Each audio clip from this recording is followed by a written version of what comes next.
കഥ തുടരുന്നു. വിവാഹം വലിയൊരു ആഘോഷമാക്കണ്ട എന്ന ദേവദത്തൻ. ആകെയുള്ള ഒരു മകൾ. അവളുടെ വിവാഹം ആവുന്നത്ര കേമമായി നടത്തണം. മുറ്റം മുഴുവൻ പന്തിരിട്ട് നാടാകെ ക്ഷണിച്ചു വരുത്തി ഗംഭീര സദ്യ ഒരുക്കണം എന്നും ദ്രൗപദിയുടെ അച്ഛൻ. രണ്ടുപേരുടെയും മധ്യത്തിൽ നിന്ന് ഒത്തുതീർപ്പുണ്ടാക്കിയതും മഹേന്ദ്രന്റെ അത്തരം ഇടപെടലുകൾ ദേവദത്തന് രസിച്ചില്ല. ദ്രൗപദിയുമായി ബന്ധപ്പെട്ട എല്ലാ കാര്യങ്ങളിലും തീർപ്പുണ്ടാക്കാൻ മഹേന്ദ്രൻ ആര് എന്ന് ആദ്യമേ തോന്നി തുടങ്ങിയിരുന്നു ദേവദത്തന്. പക്ഷേ ഒന്നും പറഞ്ഞില്ലെന്ന് മാത്രം. എന്തിനീ വിവാഹമെന്ന് പറഞ്ഞ നാട്ടുകാരെ മുഴുവൻ ബുദ്ധിമുട്ടിക്കുന്നു? 2 സാക്ഷികളെയും കൂട്ടി രജിസ്റ്റർ ഓഫീസിൽ പോയി ചടങ്ങ് നടത്തിയാൽ പോരെ എന്നായിരുന്നു ദേവദത്തന്റെ ചോദ്യം. അയാൾ ക്ഷണക്കത്ത് കൂടി അടിച്ചില്ല. ആരെയും കാര്യമായി വിവാഹത്തിന് ക്ഷണിച്ചുമില്ല. ദ്രൗപദിക്ക് വേണ്ടി പക്ഷേ അച്ഛൻ്റെ നിർദ്ദേശപ്രകാരം മഹേന്ദ്രൻ തങ്കലിപിയിൽ തന്നെ ക്ഷണക്കത്തുകൾ അടുപ്പിച്ചു. ക്ഷണക്കത്തുകൾ കയ്യിൽ കിട്ടിയിട്ടും അവധിയെടുത്ത് വീട്ടിൽ പോകുന്നതിന് 2 ദിവസം മുമ്പാണ് അവൾ എല്ലാവർക്കും കൊടുത്തത്. ക്ഷണക്കത്തുകൾ കണ്ട് പലരും അത്ഭുതപ്പെട്ടു. കല്യാണമോ? ഇത്ര പെട്ടെന്നുണ്ടാകുമെന്ന് അറിഞ്ഞില്ലല്ലോ. വരൻ വിജയമോഹനല്ല എന്നറിഞ്ഞപ്പോഴും അത്ഭുതം. പലരും വിജയമോഹൻ്റെ ഭാവി വധുവായിട്ടാണ് തന്നെ കാണുന്നത് എന്ന് അവൾക്കറിയാമായിരുന്നു. അയാളെ വിവാഹം ചെയ്യാൻ ഞാൻ ഉദ്ദേശിക്കുന്നില്ല എന്ന് വിളംബരം ചെയ്യാൻ ആവില്ലല്ലോ. വല്ലാത്ത ഗതികേട് തന്നെ എന്ന് പലപ്പോഴും ദ്രൗപദി വിചാരിച്ചിട്ടുണ്ട്. ഒരുപാട് പേർ ദ്രൗപദിയെ അഭിനന്ദിച്ചു. ചേരുമ്പടി ചേരുക എന്ന് പറഞ്ഞാൽ ഇതാണ്. ദേവദത്തിനെ പോലൊരു ജീനിയസിന്റെ ഭാര്യയാവുക എന്നത് ഭാഗ്യമാണ്. ചിലരൊക്കെ ദേവദത്തിന് സ്ഥിരമായി വരുമാനമുള്ളൊരു ജോലിയില്ലല്ലോ എന്ന് ദുഃഖിക്കുകയും ചെയ്തു. ദ്രൗപദിക്ക് പലമാതിരിയുള്ള പ്രതികരണങ്ങൾ കേട്ട് ചിരിക്കാൻ തോന്നി. വിജയമോഹനെ എങ്ങനെ ക്ഷണിക്കും എന്നതായിരുന്നു വിഷമം. അറിഞ്ഞുകൊണ്ടല്ലെങ്കിലും അയാളെ വിഷമിപ്പിച്ചുവോ എന്ന വിചാരം മനസ്സിനുണ്ട്. ഇംഗ്ലീഷ് സ്റ്റാഫ് റൂമിൽ തെല്ലൊരു പതർച്ചോടെയാണ് കയറി ചെന്നത്. ഭാഗ്യം വിജയമോഹൻ ലീവ്. ക്ഷണക്കത്ത് മേശപ്പുറത്ത് വെച്ച് തിരിച്ചു പോന്നു. തിരിച്ചെത്തുമ്പോൾ ഗംഗാധരക്കുറുപ്പ് അവളെ കാത്ത് സ്റ്റാഫ് റൂമിലിരിക്കുന്നു. ടീച്ചറെ, ഞാൻ കേട്ടത് സത്യമാണോ? സാർ എന്താണ് കേട്ടത്? ടീച്ചർ വിവാഹം ചെയ്യാൻ നിശ്ചയിച്ചുവെന്ന്. ഇൻവിറ്റേഷൻ സാറിൻ്റെ ഡിപ്പാർട്ട്മെൻറ്റിൽ ഏൽപ്പിച്ചിട്ടുണ്ട്, ദ്രൗപദി പറഞ്ഞു. അതെനിക്ക് കിട്ടി. അതല്ല കാര്യം. ടീച്ചർ എന്നെ ക്ഷണിച്ചില്ലെങ്കിലും ഞാൻ വരും. വരാതിരിക്കാൻ എനിക്ക് പറ്റില്ല. നമ്മൾ രണ്ടാളും ഒരു വർഗമായി പോയില്ലേ. പക്ഷേ എനിക്കൊരു അബദ്ധം പറ്റി. ടീച്ചർ വിജയമോഹനെയാണ് വിവാഹം ചെയ്യുന്നതെന്നൊരു റൂമർ ഇവിടെ കേട്ടിരുന്നു. അവൾ മിണ്ടിയില്ല. വരൻ വിജയമോഹനല്ല, ദേവദത്തനാണെന്ന് കേട്ടപ്പോൾ അത്ഭുതം തോന്നിയത് സത്യം. പക്ഷേ അത് നന്നായി എന്ന അഭിപ്രായമാണ് എനിക്ക്. സാഹിത്യകാരിയും സാഹിത്യകാരനും തമ്മിൽ തന്നെയാണ് ബന്ധം വേണ്ടത്. ദ്രൗപദി വല്ലാത്ത വിഷമത്തിലായി. ഇയാളെ എങ്ങനെ ഒഴിവാക്കുക എന്നാലോചിക്കുമ്പോൾ മാത്യു സാർ വന്നെത്തി. എന്താ ഗംഗാധരക്കുറുപ്പ് സാറേ, തർക്കം? ഒന്നുമില്ല, ഞങ്ങളിങ്ങനെ ഓരോന്ന് പറഞ്ഞിരിക്കുകയായിരുന്നു. സാർ ചായ കുടിക്കാൻ വരുന്നോ? വന്നേക്കാം. വൈകുന്നേരം കോളേജ് വിട്ട് ഹോസ്റ്റലിലേക്ക് പോകാൻ തുടങ്ങുമ്പോൾ തൊട്ടു മുന്നിൽ വിജയമോഹൻ. അയാൾ മുന്നിൽ നിന്ന് ചിരിച്ചപ്പോൾ ദ്രൗപദി ഒരു നിമിഷം പതറിയോ എന്ന് സംശയം. ഇൻവിറ്റേഷൻ കിട്ടി. കൺഗ്രാജുലേഷൻസ്, വിജയമോഹൻ പറഞ്ഞു. ദേവദത്തൻ സാറിനെ പോലെ ഒരാൾ തന്നെയാണ് ടീച്ചറിന് ചേരുക. മറ്റാരായാലും പട്ടുനൂലും വാഴനാരും തമ്മിൽ ചേർത്തതുപോലെ ഇരിക്കും. എന്ത് അസൗകര്യമുണ്ടെങ്കിലും ഞാൻ വിവാഹത്തിന് വരും. അത്രയും പറഞ്ഞ് വിജയമോഹൻ നടന്നു. ദ്രൗപദി ഒരു വാക്കുപോലും പറയാൻ കഴിയാതെ നിന്നുപോയി. അന്നത്തെ വിജയമോഹൻ്റെ സംസാരവും പോക്കും പിന്നീട് എത്രയോ തവണ ഓർത്തു നോക്കിയിട്ടുണ്ട്. അപ്പോഴൊക്കെയും അയാൾ തന്നെ ശപിച്ചിരിക്കുമോ എന്ന സംശയവും തോന്നിയിട്ടുണ്ട്. ശാപത്തിലും അനുഗ്രഹത്തിലും വിശ്വാസമില്ലെങ്കിലും ചിലപ്പോൾ ആശ്രയമെല്ലാം നഷ്ടമാകുമ്പോൾ അന്ധവിശ്വാസമാണെന്ന് അറിഞ്ഞിട്ടും ചിലതിനെയൊക്കെ മുറുകെ പിടിക്കുക മനുഷ്യൻ്റെ സ്വഭാവമാണല്ലോ. ദ്രൗപദിയും മനുഷ്യജീവിയായി പോയില്ലേ. ലീലാമണി ടീച്ചർ അഭിപ്രായമൊന്നും പറഞ്ഞില്ല. വിജയമോഹൻ്റെ കാര്യം അവർ പലതവണ പറഞ്ഞതാണ്, നിർബന്ധിച്ചതാണ്. താല്പര്യമില്ലെന്ന് പറഞ്ഞു കഴിഞ്ഞപ്പോൾ പിന്നെ പറഞ്ഞിട്ടേയില്ല. ഇൻവിറ്റേഷൻ തുറന്നു നോക്കി ടീച്ചർ പറഞ്ഞത് ഇത്രമാത്രം. എനിക്ക് മനസ്സിലാകും ദ്രൗപദി, താൻ സന്തോഷമായിരിക്കൂ. മംഗല്യയോഗം എന്ന് പറയുന്നുണ്ടല്ലോ, നമ്മൾ വിചാരിക്കുന്നത് പോലെയല്ല. വിധിയാണ്, വിധി മാത്രം. എനിക്ക് അക്കാര്യത്തിൽ പൂർണ്ണ വിശ്വാസമാണ്. വൈകുന്നേരം ദ്രൗപദി ടെറസിൽ പോയിരുന്നു. അവിടെ ചെന്നിരിക്കാൻ അവൾക്ക് വലിയ ഇഷ്ടമാണ്. പരന്ന ആകാശം നോക്കി തറയിൽ അങ്ങനെ മലർന്നു കിടക്കാൻ നല്ല രസം. കുട്ടികൾ വല്ലപ്പോഴുമൊക്കെ വന്നിരിക്കും. അവളോട് അവൾ എഴുതിയ കഥകളെക്കുറിച്ചൊക്കെ ചർച്ച നടത്തും. സംശയങ്ങൾ ചോദിക്കും. ടീച്ചർമാരാരും വരാറില്ല. പലർക്കും അവർക്ക് ഇഷ്ടപ്പെട്ട ഹോബികളുണ്ട്. സമയം കിട്ടിയാൽ ആനി എന്തെങ്കിലും തുന്നിക്കൊണ്ടിരിക്കും. വിമലയും ഗീതയും കൂടി വെറുതെ വർത്തമാനം പറഞ്ഞ് സമയം കഴിക്കും. സാവിത്രിയാണെങ്കിൽ എവിടെയെങ്കിലും കിടന്ന് ഉറങ്ങിക്കോളും. നിർബന്ധിച്ചാൽ ലീലാമണി ടീച്ചർ മാത്രം വല്ലപ്പോഴും വരും. അത്യാവശ്യം 2-3 എഴുത്തുകൾ എഴുതാനുണ്ടെന്ന് പറഞ്ഞ് ഇന്ന് ടീച്ചറും വന്നില്ല. അതുകൊണ്ട് ദ്രൗപദി തനിച്ചായി. കണ്ണടച്ച് വെറുതെ അവൾ അങ്ങനെ കിടന്നു. നല്ല നല്ല പുതിയ ആശയങ്ങൾ അങ്ങനെ കിടക്കുമ്പോഴാണ് തോന്നുക. അല്പമൊന്ന് മയങ്ങിപ്പോയെന്ന് തോന്നുന്നു. കാൽ പെരുമാറ്റം കേട്ടാണ് ഉണർന്നത്. കണ്ണു തുറന്നപ്പോൾ മഞ്ജുള. കുറേ ദിവസമായി ഈ കുട്ടിയെ കണ്ടിട്ട്. ടീച്ചറിനെ തിരക്കി ഞാൻ മുറിയിൽ പോയിരുന്നു. ലീലാമണി ടീച്ചറാണ് പറഞ്ഞത് ടീച്ചർ ഇവിടെ ഉണ്ടെന്ന്. മഞ്ജുളയെ കുറച്ച് ദിവസങ്ങളായി കണ്ടില്ലല്ലോ. എവിടെയായിരുന്നു? അമ്മയ്ക്ക് സുഖമില്ലായിരുന്നു. മെഡിക്കൽ കോളേജിലായിരുന്നു. ഞാൻ അരികിൽ തന്നെ വേണമെന്ന് അമ്മയ്ക്ക് നിർബന്ധം. ഇന്നലെ അമ്മ വീട്ടിൽ വന്നു. അമ്മയുടെ അസുഖം പറഞ്ഞ് ഇംഗ്ലണ്ടിൽ നിന്ന് മനോജിൻ്റെ അമ്മ വന്നിരുന്നു. ഇപ്പോൾ പിണക്കമൊക്കെ മാറി. തിരിച്ചു പോകുമ്പോൾ പറഞ്ഞു മനോജ് ഉടനെ വരുമെന്ന്. മഞ്ജുള തോരാതെ സംസാരിച്ചു. അവളുടെ സന്തോഷം വർത്തമാനത്തിലെ ചൊടി. എല്ലാം വിളിച്ചു പറഞ്ഞു. മഞ്ജുള സന്തുഷ്ടയാണ്. അവളുടെ ദുഃഖങ്ങൾ അവസാനിച്ചിരിക്കുന്നു. ഇന്നലെ വന്നപ്പോഴാണ് അറിയുന്നത് ടീച്ചറിൻ്റെ വിവാഹമാണെന്ന്. ദേവദത്തൻ സാർ ടീച്ചറിനെ വിവാഹം കഴിക്കുന്നെന്ന് കേട്ടപ്പോൾ എനിക്ക് എന്ത് സന്തോഷം തോന്നിയെന്നോ. ദ്രൗപദി അവളുടെ മുഖത്തേക്ക് നോക്കിയിരുന്നു. ഈ കുട്ടി എത്ര വാചാലയായിരിക്കുന്നു എന്നോർത്തു. എനിക്ക് ദേവദത്തൻ സാറിനെ വലിയ ഇഷ്ടമാണ്. അദ്ദേഹം ഒരു നല്ല മനുഷ്യനായിരിക്കും. ടീച്ചറിനെ പോലെ തന്നെ. അദ്ദേഹത്തിൻ്റെ കഥകളും നോവലുകളും വായിച്ചാൽ അറിയാം അദ്ദേഹത്തിൻ്റെ സ്വഭാവം എങ്ങനെയായിരിക്കുമെന്ന്. നല്ല മനസ്സുള്ളവർക്ക് ഒരാൾക്ക് അത്തരം നല്ല കഥകൾ എഴുതാൻ കഴിയൂ. ദേവദത്തൻ സാറിനോട് പറയാം. അദ്ദേഹത്തിന് ഇവിടെയൊരു ആരാധികയുണ്ടെന്ന്. ദ്രൗപദി ചിരിച്ചുകൊണ്ട് പറഞ്ഞു. വിവാഹത്തിന് ഞങ്ങൾ വരും, ഞാനും മനോജും. അപ്പോഴേക്കും മനോജ് എത്തും. ഞാൻ പോട്ടെ ടീച്ചർ, സ്റ്റഡി ടൈമായി. മഞ്ജുള ഓടിയിറങ്ങിപ്പോയി. മാസങ്ങൾക്ക് മുമ്പ് വാടിയ പൂ പോലെ തളർന്നു നടന്ന പെൺകുട്ടി. അവൾ എത്ര മാറിയിരിക്കുന്നു.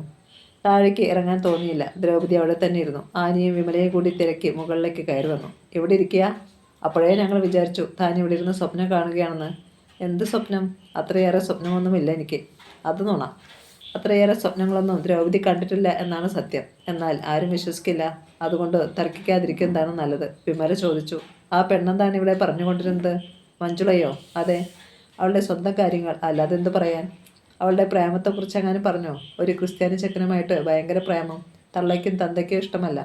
അവർ പിടിച്ച പിടിയാലെ ഇവിടെ കൊണ്ടുവന്നാക്കി. ഭയങ്കര വാശിക്കാരിയാണ് പെണ്ണ്. തള്ളയും തന്തയും അവധിക്ക് വരുമ്പോൾ അവൾ കാണാൻ പോലും പോകില്ല. വല്ലാത്ത തൻ്റെ ഇടക്കാരി. നമ്മളെയൊക്കെ പുല്ലാണ് അവൾക്ക്. ആനി പറയാൻ തുടങ്ങിയപ്പോൾ ഇനി അതും കൂടി കേട്ടുകളയാം എന്ന മട്ടിൽ ദ്രൗപദി ഇരുന്നു. ആദ്യമൊക്കെ ശോകനായികയെ പോലെയായിരുന്നു നടപ്പ്. ഇപ്പോൾ വീണ്ടും ചിരിയും കളിയും ഒക്കെ ആരംഭിച്ചിട്ടുണ്ട്. പുതിയ ഇരവല്ലതും കിട്ടിക്കാണും. ഈ പ്രേമമെന്നൊക്കെ പറഞ്ഞാൽ ആയുസ് വളരെ കുറവല്ലേ. നമ്മൾ എത്ര പ്രേമം കണ്ടിരിക്കുന്നു. ഈ കോളേജിൽ വന്നതിൽ പിന്നെ വർഷം തോറും എത്രയാണ് വിടരുന്നതും കൊഴിയുന്നതും കണ്ടിട്ടുള്ളത്. പിള്ളേർക്കൊരു രസം. ദ്രൗപദി അഭിപ്രായമൊന്നും പറയാത്തതുകൊണ്ട് ആനി ചോദിച്ചു. എന്താ, ശരിയല്ലേ ഞാൻ പറഞ്ഞത്? മുഴുവൻ ശരിയല്ല എന്നെനിക്ക് തോന്നുന്നു. മനുഷ്യൻ്റെ ആയുസ്സിന് പോലും ഉറപ്പില്ല. പിന്നെ പ്രേമത്തിൻ്റെ കാര്യം പറയണോ? ദ്രൗപദി ചോദിച്ചു. ആ മഞ്ജുളയെക്കുറിച്ചാണ് എന്താണ് അഭിപ്രായം? നല്ല കുട്ടി. നിങ്ങൾ പറയുന്ന അഭിപ്രായം എനിക്ക് ആ കുട്ടിയോടില്ല. പാവം. പാവമൊന്നുമല്ല. അവളുടെ വേഷവും നടപ്പും കണ്ടാൽ ദേഷ്യം വരും. ദ്രൗപദിയെ അവൾ പറ്റിച്ചിരിക്കുകയാണ്. പാവത്തിൻ്റെ മട്ടിൽ സഹതാപം പിടിച്ചു പറ്റാൻ. അതുകൊണ്ട് എന്ത് ലാഭം? വലിയൊരു എഴുത്തുകാരിയുടെ സഹതാപത്തിന് വിലയില്ലേ? ഞങ്ങളെപ്പോലാണോ ദ്രൗപദി? സ്വരത്തിലെ ധ്വനി. മുൻപെങ്കും കേൾക്കാത്തൊരു ധ്വനി. ദ്രൗപദി അത് മനസ്സിലാക്കിയെന്ന് ഭാവിച്ചില്ല. അവൾ ചിരിച്ചു. വരുന്നോ താഴേക്ക്? നാളത്തേക്ക് കുറേ വായിക്കാനുണ്ട്. നിങ്ങൾ നടന്നോളൂ. കുറേ കൂടി കഴിഞ്ഞാണ് ദ്രൗപദി താഴത്തെത്തിയത്. ലീലാമണി ടീച്ചർ കിടക്കുകയായിരുന്നു. എന്താ ടീച്ചർ, സുഖമില്ലേ? വയ്യടോ, വയസ്സായില്ലേ? പുറം വേദന. 3 എഴുത്ത് എഴുതി കഴിഞ്ഞപ്പോൾ ഇരിക്കാൻ വയ്യ. ഇത്ര നേരം ടെറസിലിരുന്ന് എന്ത് ചെയ്യുകയായിരുന്നു? സ്വപ്നം കാണുകയായിരുന്നോ? എല്ലാവരും ചോദിക്കുന്ന പോലെ ടീച്ചറും ചോദിക്കുന്നു. അത്രയേറെ എന്താണ് സ്വപ്നം കാണാനുള്ളത്? ലീലാമണി ടീച്ചർ എഴുന്നേറ്റിരുന്നു. താൻ എന്താണ് പെട്ടെന്ന് സീരിയസ് ആയത്? ഞാൻ വെറുതെ ഒരു തമാശ. ഞാൻ ആലോചിക്കുകയാണ് ടീച്ചർ. എല്ലാവരും എത്ര പെട്ടെന്നാണ് മാറുന്നത്. അതാണ് മനുഷ്യൻ. എഴുത്തുകാരിക്ക് അതറിയില്ലേ? ദ്രൗപദി മറുപടി പറഞ്ഞില്ല. എന്തു പറ്റി ദ്രൗപദി? ആനിയും വിമലയും മുകളിൽ വന്നത്, അതിനു മുമ്പ് മഞ്ജുള വന്നത് ഒക്കെ കേട്ടുകഴിഞ്ഞ് ലീലാമണി ടീച്ചർ പറഞ്ഞു. സാരമില്ലടോ, ചെറിയ തോതിൽ കുശുമ്പെന്നോ അസൂയെന്നോ ഒക്കെ പറയാം. പിള്ളേർക്ക് മുഴുവൻ ദ്രൗപദിയെ മതി. അതിൻ്റെ പേരിലുള്ള താനിങ്ങനെ തൊട്ടപാടിയായി പോയല്ലോ. കഴിയുന്നത്ര എല്ലാ കാര്യങ്ങളിൽ നിന്നും ഒഴിഞ്ഞു നിൽക്കണമെന്നാണ് എനിക്ക്. കുട്ടികളുടെ നിർബന്ധം സഹിക്കാതെയാണ് കോളേജിലേക്കും മറ്റും. ടീച്ചറിനറിയാമല്ലോ. ഇതൊക്കെ മറ്റാരെങ്കിലും ഏൽപ്പിക്കാൻ ഞാൻ എത്രയോ തവണ പറഞ്ഞതാണ്. അതുകൊണ്ടിപ്പോൾ എന്താ കുഴപ്പം? തനിക്കറിയില്ല തന്നെ ആളുകൾ ബഹുമാനിക്കുന്നത് എന്തുകൊണ്ടാണെന്ന്. അക്ഷരത്തിൻ്റെ മഹത്വം. അതിനാരും അസൂയപ്പെട്ടിട്ട് കാര്യമില്ല. എഴുന്നേൽക്ക്, ഊണ് കഴിക്കാം. ഡൈനിങ് ഹാളിൽ മഞ്ജുളയും കൂട്ടുകാരികളും ഉണ്ടെന്നുണ്ടായിരുന്നു. മഞ്ജുള ദ്രൗപദിയെ കണ്ട് സ്നേഹപൂർവ്വം ചിരിച്ചു. ദ്രൗപദിയും ചിരിച്ചു. ഓർക്കരുത് എന്ന എത്രയോ തവണ നിശ്ചയിച്ചുറപ്പിച്ച കാര്യങ്ങൾ അളക്കലും ചൊരിയലും നടത്തി തുടങ്ങുമ്പോൾ നിശ്ചയങ്ങളെ മറികടന്ന് ഒരു ചിത്രത്തിൽ എന്ന പോലെ എല്ലാം തെളിയുന്നു. ക്ഷണിക്കാതെ വന്നു കയറുന്ന അതിഥികളായി. എപ്പോൾ മുതൽക്കാണ്, എവിടെ മുതൽക്കാണ് താളം തെറ്റൽ തുടങ്ങിയതെന്ന് കൃത്യമായി ഓർമ്മിച്ചെടുക്കാൻ അവൾ പലപ്പോഴും ശ്രമിച്ചു നോക്കിയിട്ടുണ്ട്. ഒരുപക്ഷെ വിവാഹ ദിവസം തന്നെ അത് ആരംഭിച്ചുവോ എന്നിപ്പോൾ സംശയം. അമ്മ കത്തിച്ച നിലവിളക്കുമായി കാത്തു നിന്നിരുന്നു. സ്നേഹത്തോടെ കൈപ്പിടിച്ച് കയറ്റി. ഒരിക്കൽ കണ്ട പരിചയമുണ്ടായിരുന്നുകൊണ്ട് പരിഭ്രമം തോന്നിയില്ല. അവർ ഒരു നല്ല സ്ത്രീയാണെന്ന് ആദ്യ പരിചയത്തിൽ തന്നെ തോന്നിയിരുന്നു. മോൾ വേണം അവനെയൊന്നോ നേരെയാക്കിയെടുക്കാൻ. യാതൊരു ചിട്ടയുമില്ലാത്തൊരു ജീവിതമാണ് അവൻ്റേത്. എഴുതി ധാരാളം കാശ് കിട്ടും. എഴുതിക്കാൻ ആൾക്കാർ പുറകെ നടപ്പാണ്. പക്ഷേ എന്താ ഫലം? ഒറ്റ പൈസ സൂക്ഷിക്കില്ല. ധാരാളിത്തം, ഭയങ്കര ധാരാളിത്തം. എന്നോട് വലിയ സ്നേഹമാണ്. അനുസരണയും കാട്ടും. പക്ഷേ ഉപദേശിക്കുന്നത് അവന് ഇഷ്ടമല്ല. എന്താ ചെയ്യുക? കിട്ടുന്ന കാശൊക്കെ ചിലവാക്കും. ആര് ചോദിച്ചാലും കൊടുക്കും. ഒരു നോട്ടവുമില്ല. മോൾ ഈ വീട് കണ്ടോ? വലിയ സാഹിത്യക്കാരൻ്റെ വീട് നന്നാക്കുന്ന കാര്യം പറഞ്ഞാൽ ഉടൻ മറുപടി, ഇതൊക്കെ മതി, ഉപദേശിക്കേണ്ട എന്ന്. വിവാഹം കഴിഞ്ഞു ചെന്ന ആദ്യ ദിവസങ്ങളിൽ അമ്മ ദ്രൗപദിയോട് പറഞ്ഞതാണ് ഇതൊക്കെ. ദ്രൗപദി എല്ലാം കേട്ടു നിന്നു. ഉപദേശിക്കുന്നത് ഇഷ്ടമല്ലെന്ന് അവൾക്ക് മനസ്സിലായിരുന്നു. വിവാഹ ദിവസം രാത്രി കിടപ്പുമുറിയിലേക്ക് ചെല്ലുമ്പോൾ വല്ലാത്തൊരു പരിഭ്രമം തോന്നി. പരിചയമുള്ള ആൾ തന്നെ, എന്നാലും. ഇരിക്കൂ, ദേവദത്തൻ പറഞ്ഞു. അവൾ ഇരുന്നു. ഇവിടെ വന്നിട്ട് എന്ത് തോന്നി? എന്ത് തോന്നാൻ? അവൾ ചിരിച്ചു. എൻ്റെ വീടിനെക്കുറിച്ച്, എൻ്റെ അമ്മയെക്കുറിച്ച് എന്ത് തോന്നി? അപ്പോഴും അവൾ ചിരിച്ചു. ഉറക്കം വരുന്നില്ലേ? അവൾ മിണ്ടിയില്ല. അയാൾ അപ്പോൾ പറഞ്ഞു, പകലത്തെ തിരക്ക്, ഇത്രയും നീണ്ട യാത്ര, ക്ഷീണമുണ്ടാവും, കിടന്നോളൂ. അവൾ കിടന്നയുടൻ തന്നെ ഉറങ്ങിപ്പോവുകയും ചെയ്തു. ദേവദത്തിനോട് ബഹുമാനം തോന്നിയ രാത്രിയായിരുന്നു അത്. രാവിലെ ഉണർന്നപ്പോൾ ദേവദത്തൻ മുറിയിലില്ല. പൂമുഖത്ത് വന്ന് നോക്കുമ്പോൾ കസേരയിലിരുന്ന് പത്രം വായിക്കുന്നു. അവളെ കണ്ട അയാൾ പറഞ്ഞു, വിവാഹ വാർത്ത പത്രത്തിൽ വന്നിട്ടുണ്ട്. വിസ്തരിച്ച് തന്നെ കൊടുത്തിരിക്കുന്നു. മഹേന്ദ്രൻ്റെ പത്രമാണ്. ദ്രൗപദിയുടെ ഫ്രണ്ടല്ലേ അയാൾ? അവൾ മറുപടി പറഞ്ഞില്ല. മറ്റു പത്രങ്ങളിലും വാർത്ത ഉണ്ട്. അവയൊന്നും മഹേന്ദ്രനാവിലല്ലോ കൊടുത്തത് എന്ന് പറയണമെന്ന് തോന്നി.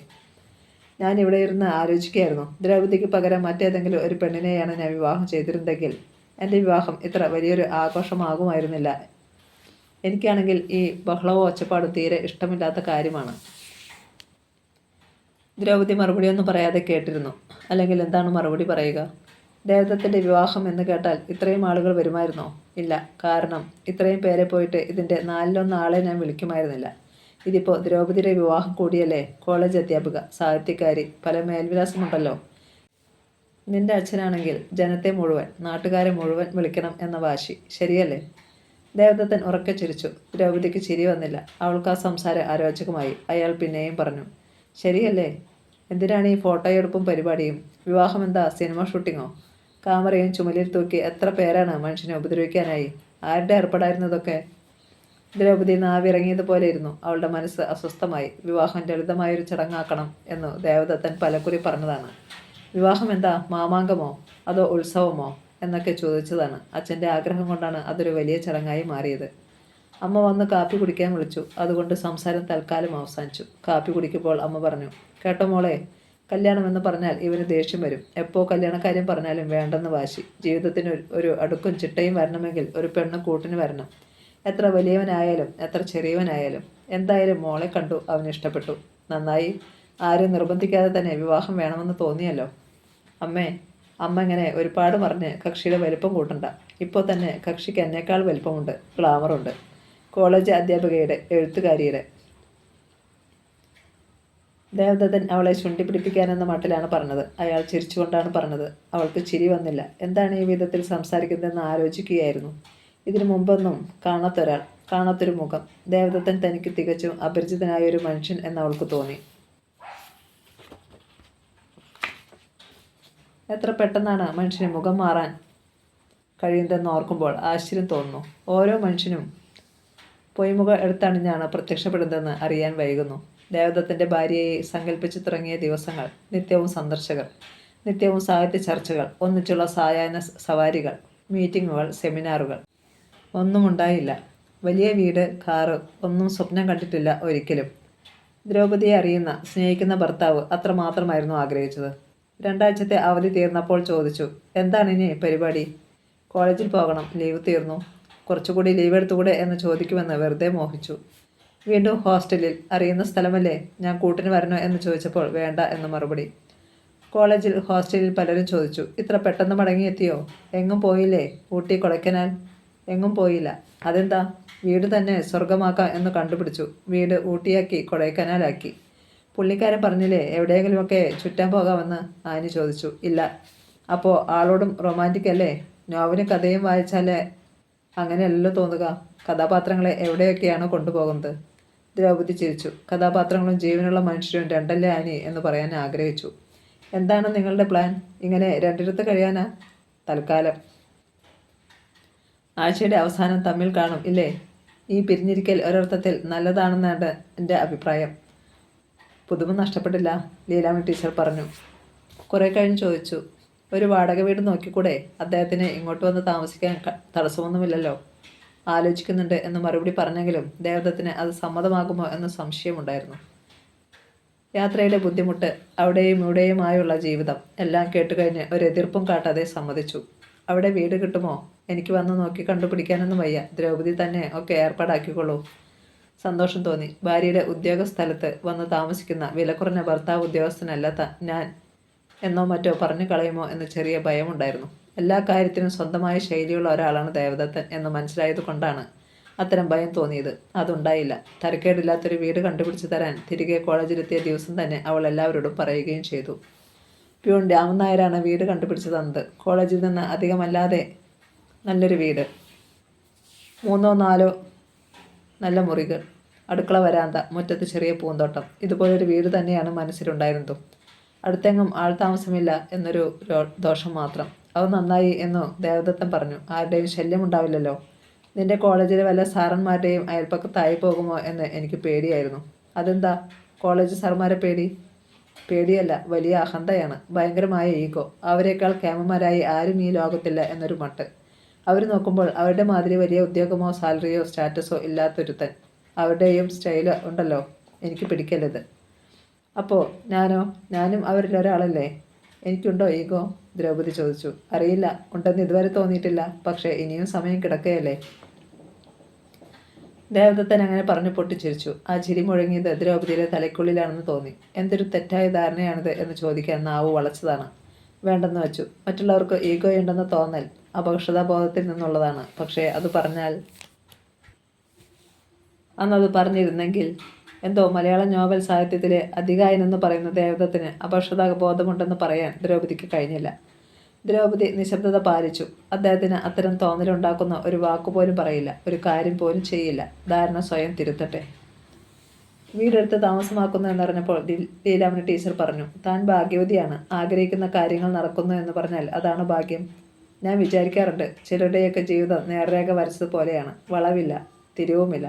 എൻ്റെ കാര്യമാണെങ്കിൽ വിചാരിക്കുന്നത് പോലെ ഒരു കാര്യവും ഇന്നേ വരെ നടന്നിട്ടില്ല. എത്ര കാലമായി അദ്ദേഹത്തോട് പറയുന്നു, സംഘടനാ പ്രവർത്തനം മതിയാക്കി മാനേജ്മെൻറ്റിൻ്റെ പ്രീതി നേടാൻ നോക്കൂ. വയസ്സായി, ഇനിയെങ്കിലും ഒന്നിച്ച് കഴിയാനൊരു വഴിയുണ്ടാക്കൂ. കേൾക്കണ്ടേ? ദ്രൗപദിയെ പിരിഞ്ഞു കഴിയാൻ വയ്യാത്തതുകൊണ്ടല്ലേ ഇങ്ങോട്ട് വന്ന് ഒപ്പം താമസിക്കാമെന്ന് സമ്മതിച്ചത്. അതാണ് ഭാഗ്യമെന്ന് പറഞ്ഞത്. ദ്രൗപദി ചിരിച്ചു. ടീച്ചറാണ് എന്നേക്കാൾ ഭാഗ്യവതി. കുറച്ച് ദിവസങ്ങൾ കൊണ്ട് തന്നെ എനിക്ക് മനസ്സിലായി എന്ന് പറയണമെന്ന് തോന്നി. പറഞ്ഞില്ല. അച്ഛൻ്റെ മറുപടി വന്നു. യാത്ര ചെയ്യാൻ ഡോക്ടറിന് അനുവദിക്കാത്തത് കൊണ്ട് വരുന്നില്ല. സൗകര്യം പോലെ നിങ്ങൾ ഇങ്ങോട്ട് വന്നാൽ മതി. കാണാൻ മോഹം തോന്നുന്നു. ഉടനെ അച്ഛനെ കാണാൻ പോകണമെന്ന് ദ്രൗപദിക്ക് തോന്നി. ഇപ്പോൾ വിശേഷമൊന്നുമില്ലല്ലോ എന്ന് മറുപടി. മഹേന്ദ്രൻ്റെ കത്ത് വന്നു. ഇത്ര നാളായിട്ടും നിങ്ങൾ ഇങ്ങോട്ടൊന്നും വന്നില്ല. പരിഭവമുണ്ട്. എന്നാലും ഞാനും നന്ദിനിയും മോളും അങ്ങോട്ട് വരുന്നുണ്ട് ഒരു ദിവസം. ഒരു കുത്തു കൊണ്ടതുപോലെ തോന്നി ദ്രൗപദിക്ക്. വിവാഹം കഴിഞ്ഞ് ആദ്യമായി വീട്ടിൽ ചെന്ന ദിവസം ആ പോക്ക് ഇനിയും മറക്കാൻ കഴിഞ്ഞിട്ടില്ല. തീരെ ഇഷ്ടമല്ലായിരുന്നു പോകാൻ. എനിക്കിഷ്ടമല്ല ഈ പഴഞ്ചൻ രീതികളൊന്നും. വിരുന്ന് സൽക്കാരവും ഭാര്യയെ കെട്ടിത്തൂക്കി അങ്ങോട്ടും ഇങ്ങോട്ടും സഞ്ചാരവും ഇതൊക്കെ ഒഴിവാകുമല്ലോ എന്ന് കരുതിയാണ് വിവാഹമേ വേണ്ടെന്ന് വെച്ച് നടന്നത്. ദ്രൗപദിക്കും ഇതൊക്കെ ഇഷ്ടമാണോ? മറ്റുള്ളവരുടെ മുന്നിൽ പ്രദർശന വസ്തുക്കളായി ദ്രൗപദിയും ഒരു സാധാരണ പെണ്ണ് തന്നെ. പിന്നീട് പോകണമെന്ന് തന്നെ തോന്നിയില്ല. പക്ഷേ അച്ഛൻ, യമുന അപ്പച്ചി, ഉത്സാഹത്തോടെ മകളെയും മരുമകനെയും കാണാൻ കാത്തിരിക്കുന്ന അവരെ നിരാശപ്പെടുത്താൻ വയ്യ. തികച്ചും നിസ്സംഗത നിറഞ്ഞ പെരുമാറ്റമായിരുന്നു ദേവദത്തിൻ്റേത്. അച്ഛൻ മാത്രം ധാരാളം സംസാരിച്ചു. ഇടയ്ക്കെപ്പോഴോ അച്ഛൻ പറഞ്ഞു, മഹേന്ദ്രൻ്റെ വീട്ടിലൊന്ന് പോകണം. അയാൾ നിങ്ങളെ കാത്തിരിക്കുകയാണ്. ഇന്നലെയും മിന്നാന്നും നിങ്ങൾ വന്നുവോ എന്ന് തിരക്കി അയാൾ വന്നിരുന്നു. നാളെ തന്നെ മടങ്ങണം. ഇവിടെ വരാതിരിക്കാൻ പറ്റില്ലല്ലോ. എനിക്ക് തീരെ ഇഷ്ടമില്ലാത്തൊരു പരിപാടിയാണിത്. വിരുന്നും സൽക്കാരവും. ഇത് വിരുന്നല്ല, ഫോർമാലിറ്റിക്ക് വേണ്ടിയുള്ള പോക്കുമല്ല. മഹേന്ദ്രൻ ദ്രൗപദിക്ക് സ്വന്തം സഹോദരനാണ്. അവളുടെ എല്ലാ വളർച്ചയ്ക്കും കാരണക്കാരൻ അയാളാണ്. അയാളുടെ വീട്ടിലൊന്ന് പോയില്ലെങ്കിൽ അത് തെറ്റാണ്. അച്ഛൻ എന്താണ് ഇങ്ങനെയൊക്കെ പറയുന്നത്? മഹേന്ദ്രൻ എന്ന പേര് പോലും ഭർത്താവിന് ഇഷ്ടമല്ല എന്ന് അവൾക്കറിയാമായിരുന്നു. അത്ര നിർബന്ധമാണെങ്കിൽ ദ്രൗപദി ഇവിടെ നിൽക്കട്ടെ. പോകാനുള്ളിടത്തൊക്കെ പോയിട്ട് വന്നാൽ മതി. എനിക്ക് നാളെ തന്നെ അത്യാവശ്യമായി പോകണം. ദ്രൗപദി മഹേന്ദ്രൻ്റെ കത്തിലേക്ക് നോക്കി. ഞങ്ങളെ സ്വീകരിക്കാൻ തയ്യാറായി കാത്തിരിക്കുക. ദേവദത്തൻ എങ്ങനെയാവും അവരെ സ്വീകരിക്കുക എന്നോർത്ത് അവൾ അസ്വസ്ഥയായി. മുമ്പ് തന്നെ ദേവദത്തിനെ കുറിച്ച് യമുന അപ്പച്ചിക്ക് നല്ല അഭിപ്രായം ഉണ്ടായിരുന്നില്ല. അച്ഛനേക്കാളും കൂടുതൽ എതിർത്തതും അപ്പച്ചി തന്നെ. എല്ലാത്തരം ദുസ്വഭാവങ്ങളും ഉള്ളൊരാൾ. വിജയമോഹനേക്കാൾ നല്ലൊരു ആളായിരിക്കും അയാളെന്ന് മഹേന്ദ്രന് തോന്നുന്നുണ്ടോ എന്ന് അപ്പച്ചി മഹേന്ദ്രനോട് ചോദിച്ചു അത്രേ. ദീർഘദർശനം ചെയ്യാനുള്ള കഴിവുണ്ടായിരുന്നോ യമുന അപ്പച്ചിക്ക്? ദ്രൗപദി ചിലപ്പോഴൊക്കെ ഓർക്കും. എന്തേ ദ്രൗപദിക്ക് ഇങ്ങനെ സംഭവിച്ചത്? ത്രികാല ജ്ഞാനമുള്ളവരാണ് എഴുത്തുകാർ. മനസ്സിൻ്റെ ആഴവും പരപ്പും കാണാൻ കഴിവുള്ളവർ. ചുഴിയും മലരിയും ദർശിക്കാൻ കഴിവുള്ളവർ. എന്തും തൊട്ടറിയാൻ കണ്ടറിയാൻ പ്രാപ്തിയുള്ളവർ. എന്നിട്ട് ഒരാളിനെ പോലും പഠിക്കാൻ ഒരാളുടെ പോലും ഉള്ളറിയാൻ കഴിവില്ലാതായിപ്പോയി. മിന്നുന്നതെല്ലാം പൊന്നാണ് എന്ന് ഏതൊരു സാധാരണ പെണ്ണിനെയും പോലെ ദ്രൗപദിയും വിചാരിച്ചു കളഞ്ഞു. എത്ര പെട്ടെന്നാണ് ദേവദത്തിൻ്റെ സ്വഭാവത്തിൽ മാറ്റം സംഭവിച്ചത്! രാവും പകലും പോലെയുള്ള വ്യത്യാസം. അത് ഉൾക്കൊള്ളാൻ അവൾ ബുദ്ധിമുട്ടുകയും ചെയ്തു. ദേവദത്തിൻ്റെ ഭാര്യയായി അയാളോടൊപ്പം താമസിച്ചു തുടങ്ങിയ ദിവസങ്ങൾ ആരംഭത്തിൽ തന്നെ ഒരു അതിർത്തി രേഖ, സൗമിത്ര രേഖ, അദൃശ്യരേഖ വരച്ചിരുന്നു എന്നറിയാൻ വൈകി. നന്നായി ഓർക്കുന്നു. അല്ലെങ്കിൽ തന്നെ എങ്ങനെയാണ് മറക്കുക? ആ ദിവസങ്ങളിലാണ് ദ്രൗപദിയുടെ ഏറ്റവും നല്ല കഥകൾ ജനിച്ചത്. അതിനു മുമ്പും പിമ്പും തോന്നാത്ത സംതൃപ്തിയോടെ എഴുതിയതിനോടൊക്കെ ദ്രൗപദിക്ക് തന്നെ താല്പര്യം തോന്നി. ഒരുപക്ഷെ വലിയൊരു സാഹിത്യകാരൻ്റെ സാമീപ്യം. ആ സാമീപ്യത്തിൽ നിന്നുണ്ടായ സംതൃപ്തിയോ ആഹ്ലാദമോ ആവാം നന്നായി എഴുതാൻ പ്രചോദനം നൽകിയത്. നിരൂപകർ പ്രശംസിച്ചു. അനുവാചകരുടെ ഹൃദയത്തിൽ അനുരണനം സൃഷ്ടിക്കാൻ കഴിവുള്ള കഥകൾ, അവയെക്കുറിച്ച് പഠനങ്ങൾ, ചർച്ചകൾ. അതാണോ ദേവദത്തിനെ അസ്വസ്ഥനാക്കിയത്? ദേവദത്തിൻ്റെ കഥകളില്ലെങ്കിലും ദ്രൗപദിയുടെ കഥകൾ കൂടിയേ തീരൂ എന്നാണ് അവസ്ഥ. ദ്രൗപദിയുടെ കഥകൾ 1-ാം ഭാഗവും 2-ാം ഭാഗവും പുറത്തിറങ്ങിയതോടെ താൻ 2-ാം സ്ഥാനത്തേക്ക് പിന്തള്ളപ്പെടുമോ എന്ന സംശയം, തന്നെ മറികടക്കുന്നുവോ എന്ന തോന്നൽ. അവിടെ മുതൽക്കാണ് സൗമിത്ര രേഖയ്ക്ക് കനമേറിയത്. അസ്വസ്ഥതയുടെ വിത്തുകൾ മുളപൊട്ടിയത്. ആരംഭത്തിൽ ശീതസമരം, പിന്നീട് തുറന്ന യുദ്ധം. സാഹിത്യ സമ്മേളനങ്ങളിൽ ഉദ്ഘാടനങ്ങൾക്ക് ദ്രൗപദി കൂടിയേ തീരൂ എന്ന അവസ്ഥ വന്നപ്പോൾ പൊട്ടിത്തെറി. ദേവദത്തിനെ കവച്ചുവയ്ക്കാനുള്ള കഴിവൊന്നും നിനക്കെന്നല്ല ആർക്കും ഉണ്ടായിട്ടില്ല, ഇതേവരെ ഉണ്ടാവുകയുമില്ല. എന്നെ പിറകിലാക്കി മുന്നിൽ കയറാൻ നോക്കുകയാണല്ലോ. എല്ലാവർക്കും ദ്രൗപദിയെ മതി. ദ്രൗപദി പെണ്ണല്ലേ? പക്ഷേ താൻ വെല്ലുവിളിക്കുന്നു. ദേവദത്തൻ എഴുതിയതുപോലൊരു കഥ ദ്രൗപദിക്ക് എഴുതാമോ? ആയുസ് മുഴുവൻ ശ്രമിച്ചാലും കഴിയില്ല, ഉറപ്പ്. കഥകൾ ആവശ്യപ്പെട്ട് പത്രാധിപന്മാരുടെ കത്തുകൾ. ദ്രൗപദിയുടെ കഥ ആദ്യത്തെ പേജുകളിൽ കൊടുക്കുകയും ദേവദത്തിൻ്റേത് പിൻപേജുകളിലേക്ക് തള്ളുകയും മനഃപൂർവ്വം അവഗണന. ഒരേ തൂവൽ പക്ഷികളായതിൻ്റെ ദോഷം ദ്രൗപദിക്ക് പലപ്പോഴും പറയണമെന്ന് തോന്നി. മഹേന്ദ്രൻ്റെ നേരെയുമുണ്ടായി ആക്രമണം. പത്രാധിപരുടെ സ്ഥാനത്തിരുന്ന് അവനിഷ്ടമുള്ളവരെ വളർത്തുകയാണവൻ. ദേവദത്തൻ ആരുമല്ല അവന്. ചിലപ്പോൾ ദ്രൗപദി പ്രതികരിക്കും. പൂർണ്ണ വളർച്ചയെത്തിക്കഴിഞ്ഞാൽ പിന്നെ വളർത്തേണ്ട കാര്യമുണ്ടോ? ഇല്ലെന്നാണ് എൻ്റെ തോന്നൽ. എന്തിന് പത്രാധിപരെ കുറ്റപ്പെടുത്തുന്നു? കോളേജ് വിട്ട് വീട്ടിലെത്തിയാൽ കഴിച്ചു കൂട്ടേണ്ട മണിക്കൂറുകൾ ദുസ്സഹമായി അനുഭവപ്പെട്ടു. എപ്പോഴും പണം. എന്തിനെന്ന് ചോദ്യം പാടില്ല. എനിക്ക് ഉദ്യോഗമില്ല, ആകർഷകമായ വരുമാനമില്ല. ദേവദത്തിൻ്റെ കഥയ്ക്ക് മാർക്കറ്റില്ല. ദേവദത്തിനെ ആർക്കും വേണ്ട. ഈ അവസ്ഥ വരുത്തിയത് നീ. എന്നെ ഈ നിലയിൽ എത്തിച്ചത് നീ. ബോധമില്ലാത്ത മട്ടിൽ എന്തൊക്കെയാണ് പുലമ്പുക. വിവാഹത്തോടെ എൻ്റെ സർഗശക്തിക്ക് തളർച്ച സംഭവിച്ചു. എത്രയധികം എഴുതിയിരുന്ന ഒരാളാണ് ഞാൻ. ഇപ്പോൾ എഴുതാൻ പറ്റിയ ഒരു മാനസികാവസ്ഥ തന്നെയില്ല. ഈ അവസ്ഥ വരുത്തിയത് നീ. ഇത് അസൂയ, തികഞ്ഞ അസൂയ. പറയാൻ നാവു വളയും. കോളേജിൽ സഹപ്രവർത്തകർ ചോദിക്കുന്നു, ദേവദത്തൻ ഈയിടെ ഒന്നും എഴുതി കാണുന്നില്ല, എന്തുപറ്റി? കുടി അധികമാകുന്നുവെന്ന് കേട്ടു. അധികമായാൽ ബ്രെയിനിനെ അഫക്റ്റ് ചെയ്യും. ടീച്ചറിനൊന്ന് ഉപദേശിച്ചുകൂടെ? ചില ദിവസം അവൾ കോളേജിലേക്ക് പുറപ്പെടുമ്പോൾ ദേവദത്തൻ പറയും, ഇന്ന് നീ വരുമ്പോഴേക്കും 4 അധ്യായം തീർന്നിരിക്കും. വൈകുന്നേരം ദ്രൗപദി തിരിച്ചു വരുമ്പോൾ കൂർക്കം വലിച്ചുറങ്ങുന്നുണ്ടാവും. ഒരു വരി പോലും എഴുതിയിട്ടുണ്ടാവില്ല. ചില ദിവസം കോളേജിലേക്ക് പുറപ്പെടുമ്പോൾ ചോദിക്കും, താൻ എപ്പോഴാണ് വരിക? എന്നും വരുന്ന സമയത്ത്. ഇന്ന് നേരത്തെ വന്നുകൂടെ? ക്ലാസ് ഉള്ളപ്പോൾ എങ്ങനെ വരും? തൻ്റെ ഒരു നശിച്ച ക്ലാസ്സും കോളേജും ഇതങ്ങ് നിർത്തിക്കൂടെ എന്ന് ചോദിച്ചു ചിരിക്കുമ്പോൾ ദ്രൗപദിക്കും ചിരി വരും. അധിക സമയവും അസംതൃപ്തമായ ഭാവവും സംസാരവും. വല്ലപ്പോഴും ഒരിക്കലാണ് ഇങ്ങനെയൊക്കെ പറയുക, ചിരിക്കുക. പെട്ടെന്ന് ആ ഭാവം മാറുകയും ചെയ്യും. ധാരാളം സമയം, എഴുതാൻ പറ്റിയ അന്തരീക്ഷം. പക്ഷേ എഴുത്ത് തീരെ കുറച്ചിരിക്കുന്നു. പത്രാധിപന്മാരുടെ കത്തുകൾ കാട്ടി അവൾ ഓർമ്മിപ്പിക്കും, ഇത് കണ്ടോ? കണ്ടു. തണുത്ത പ്രതികരണം. എന്നാലും വീണ്ടും പറയും. പറഞ്ഞാൽ ദേഷ്യം വരും എന്നറിഞ്ഞുകൊണ്ട് തന്നെ. അവരുടെ 3-ാമത്തെ കത്താണിത്. 4-ാമതും എഴുതട്ടെ. എൻ്റെ കഥ വേണമെങ്കിൽ 5-ാമതും 6-ാമതും എഴുതണം. തനിക്ക് നഷ്ടമൊന്നുമില്ലല്ലോ. അവരാവശ്യപ്പെട്ടാലുടൻ എഴുതാൻ ഇരിക്കുകയാണോ ഞാൻ? എനിക്ക് തോന്നുമ്പോൾ എഴുതും. ദേവദത്തിൻ്റെ കഥയും നോവലും വേണമെങ്കിൽ കുറച്ച് കാത്തിരിക്കേണ്ടി വരും. അല്ലെങ്കിൽ താൻ എഴുതി കൊടുക്കുക. തൻ്റെ നോവലിനും കഥയ്ക്കുമാണിപ്പോൾ പ്രിയം. ഈയിടെയായി സംസാര രീതി ഇതായിരിക്കുന്നു. ഇത്തരം സംസാരം നിൽക്കണമെങ്കിൽ ദ്രൗപദി എഴുതാതിരിക്കണം. പക്ഷേ അതെങ്ങനെ കഴിയും? കോളേജിൽ നിന്ന് തിരിച്ചെത്തുമ്പോൾ ഒരു കെട്ട് കത്തുകൾ എഴുത്തുകാട്ടി ദേവദത്തൻ പറയും, ഇതാ തനിക്ക് 5 കത്തുണ്ട്. ദേവദത്തിന് വെറും 2. അതായത് 5 പത്രക്കാർക്ക് ദ്രൗപദിയെ വേണം, ദേവദത്തിന് വെറും 2 കൂട്ടർക്ക്. ദേവദത്തിൻ്റെ മാർക്കറ്റ് കുറയുന്നു എന്നിപ്പോൾ മനസ്സിലായോ? വല്ലാത്ത തലവേദന തോന്നും. താൻ കത്ത് വായിക്കുന്നില്ലേ? വായിക്കാതെ തന്നെ അറിയാം. പത്രാധിപന്മാരുടേതാണ്. ഉള്ളടക്കവും അറിയാം. കഥ ഇനിയും വൈകിക്കരുത്. മുടക്കത്തബല്ലെങ്കിലും അയക്കണം. കഴിഞ്ഞ ദിവസങ്ങളിലൊന്നും എഴുതാൻ കഴിഞ്ഞിട്ടില്ല. ക്ലാസ്സിൽ ചെന്ന് പഠിപ്പിക്കാനും കഴിയുന്നില്ല. ഇങ്ങനെയൊന്നും ആയിരുന്നില്ല താൻ എന്നോർക്കുമ്പോൾ സങ്കടം വരും.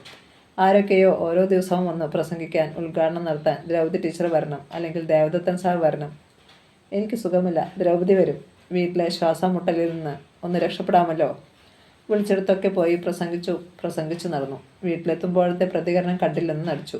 പിന്നെ മീറ്റിങ്ങുകൾക്ക് പോലും പോകാതെയായി. കോളേജിൽ ആരൊക്കെയോ ചോദിച്ചു, ടീച്ചറിന് സുഖമില്ലേ? ഇപ്പോൾ എഴുത്തൊന്നും കാണുന്നില്ല, ലീലാമണി ടീച്ചർ ചോദിച്ചു. എന്താണ് ദ്രൗപദി? അച്ഛനും ചോദിക്കുന്നു. നിനക്ക് എന്തു പറ്റി? കത്തുകൾ തുറന്നു. പത്രാധിപന്മാരുടെ കത്തുകൾ. ഒന്ന് മാത്രം അച്ഛൻ്റേത്. നീ എന്താണ് മോളെ നിശബ്ദമായിരിക്കുന്നത്? മഹേന്ദ്രൻ പറഞ്ഞു, നീ ഇപ്പോൾ വളരെ മൂകയാണെന്ന്. നീ ആർക്കും എഴുതി കൊടുക്കുന്നില്ലെന്ന്. നീ എന്താണ് എഴുതാത്തത്? ആർക്കു വേണ്ടിയാണ് ഈ വഴിമാറിക്കൊടുക്കൽ? എന്തൊക്കെ സംഭവിച്ചാലും നീ എഴുത്ത് നിർത്തരുത്. എഴുത്ത് നിന്റെ ജീവനാണ്. നിന്റെ എഴുത്ത് കാണുമ്പോൾ അച്ഛൻ അറിയുന്നു നീ ജീവിച്ചിരിക്കുന്നുവെന്ന്.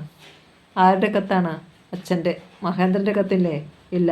പഴയ ഫ്രണ്ടല്ലേ രക്ഷിതാവ്. നിങ്ങൾക്ക് എന്താണ്? അവൾക്ക് അരിശം വന്നു. നിന്റെ അച്ഛൻ പറഞ്ഞതാണ് ഒരിക്കൽ, ഓർക്കുന്നില്ലേ? നിങ്ങൾക്ക് അസൂയയാണ് എല്ലാവരോടും. അവൾ ഉമ്മർത്ത് ചെന്നിരുന്നു. വല്ലാത്ത വിങ്ങൽ. ഉറച്ചൊന്ന് കരയാൻ കഴിഞ്ഞെങ്കിൽ. രാത്രി അവൾ ഉറങ്ങാതിരിക്കുന്നത് കണ്ട് ചോദിച്ചു, കിടക്കുന്നില്ലേ? ഇല്ല. വന്ന് കിടക്ക്, എനിക്ക് ഉറക്കം വരുന്നു. എനിക്ക് കുറച്ച് എഴുതാനുണ്ട്. നാളെ എഴുതാം. പോരാ, ഇന്ന് എഴുതി തീർക്കണം. നാളെ അയക്കുകയും വേണം. ഇന്ന് നീ എഴുതണ്ട. വലിയൊരു എഴുത്തുകാരി. ദേവദത്തിനേക്കാൾ വലിയ എഴുത്തുകാരിയാണോ നീ?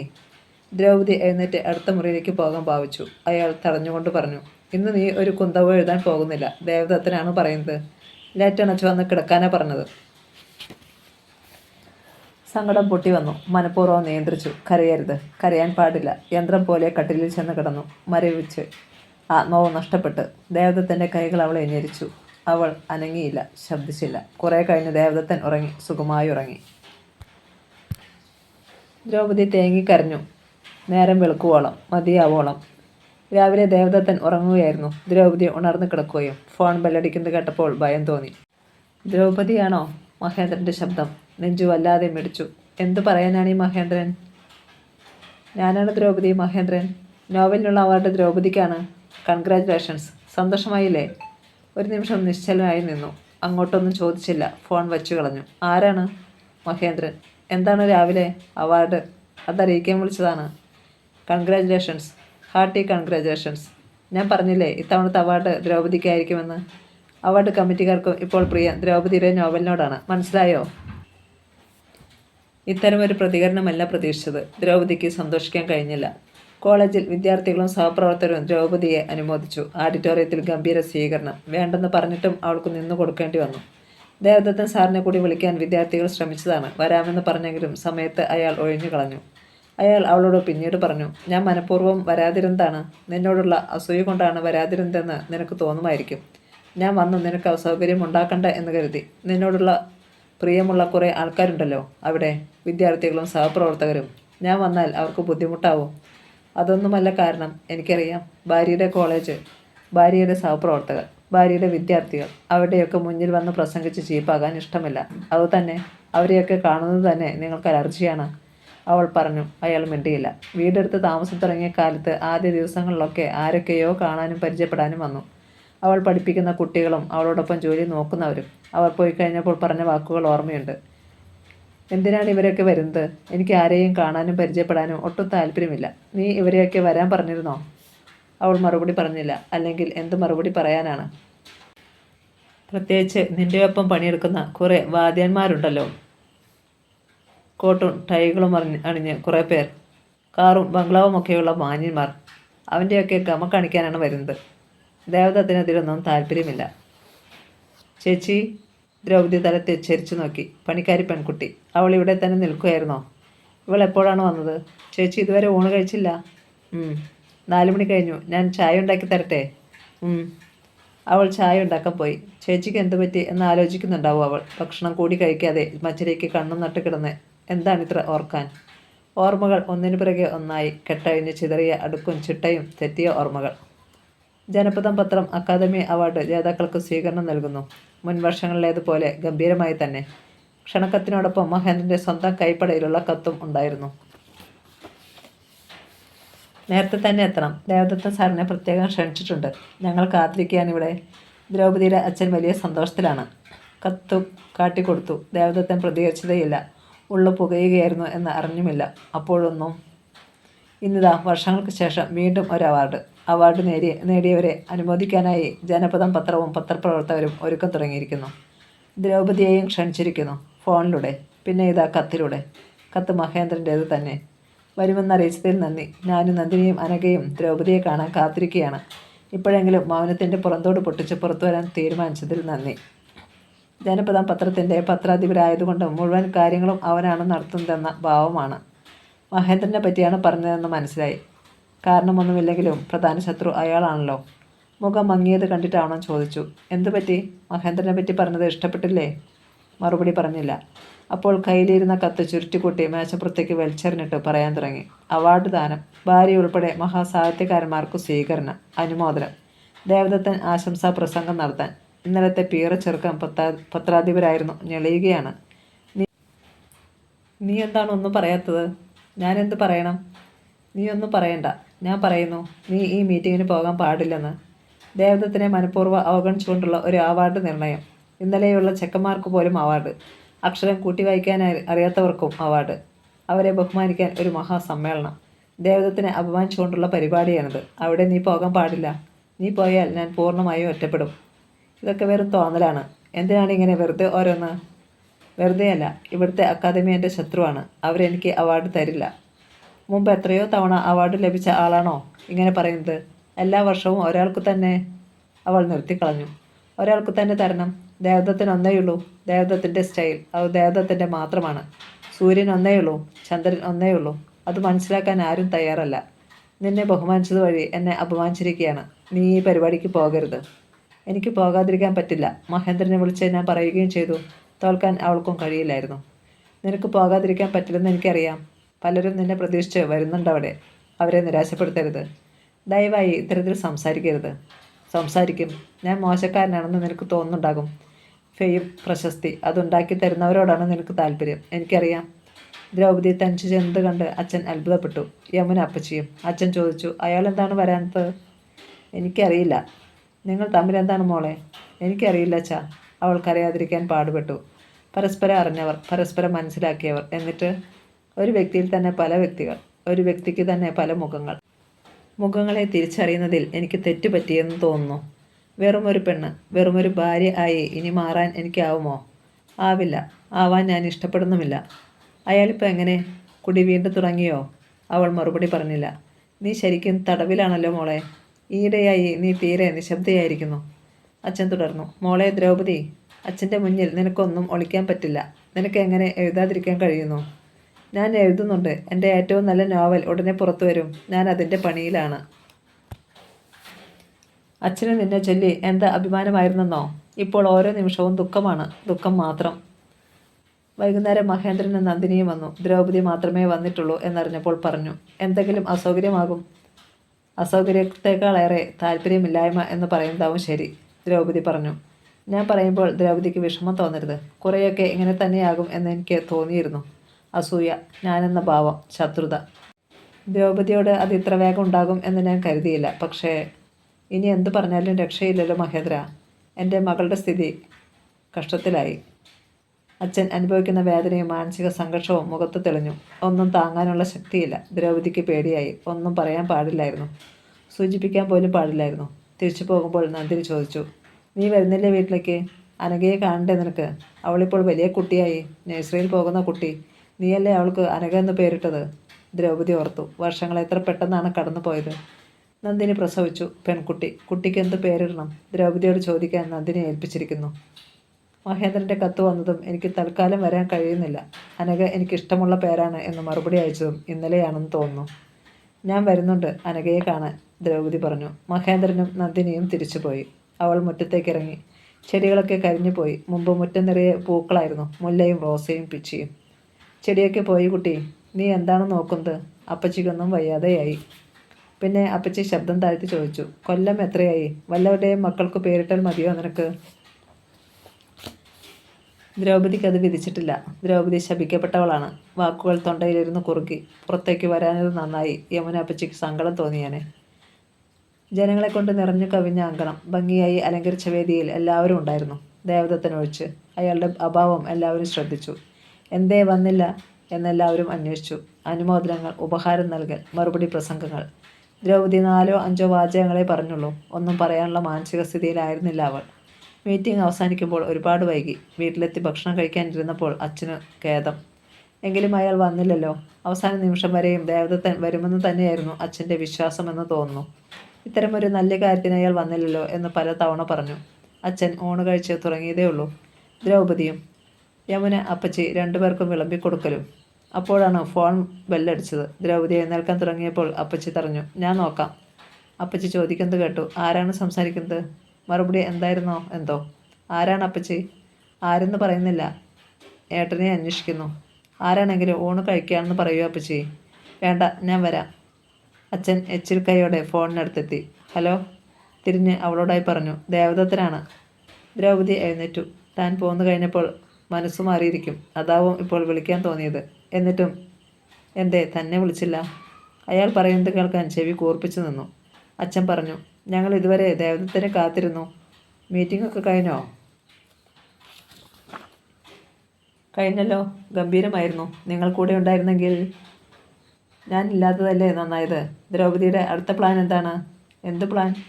അവൾ തിരിച്ച് ഇങ്ങെത്തിയോ അതോ എന്നെക്കാളും കേമന്മാരായവരെ തിരക്കിപ്പോയോ? ഇന്ന് അന്തിയുറങ്ങുന്നത് ആരുടെയൊപ്പമാണെന്ന് അറിയാമെന്ന് വിചാരിച്ചു. മഹേന്ദ്രനാണോ അതോ?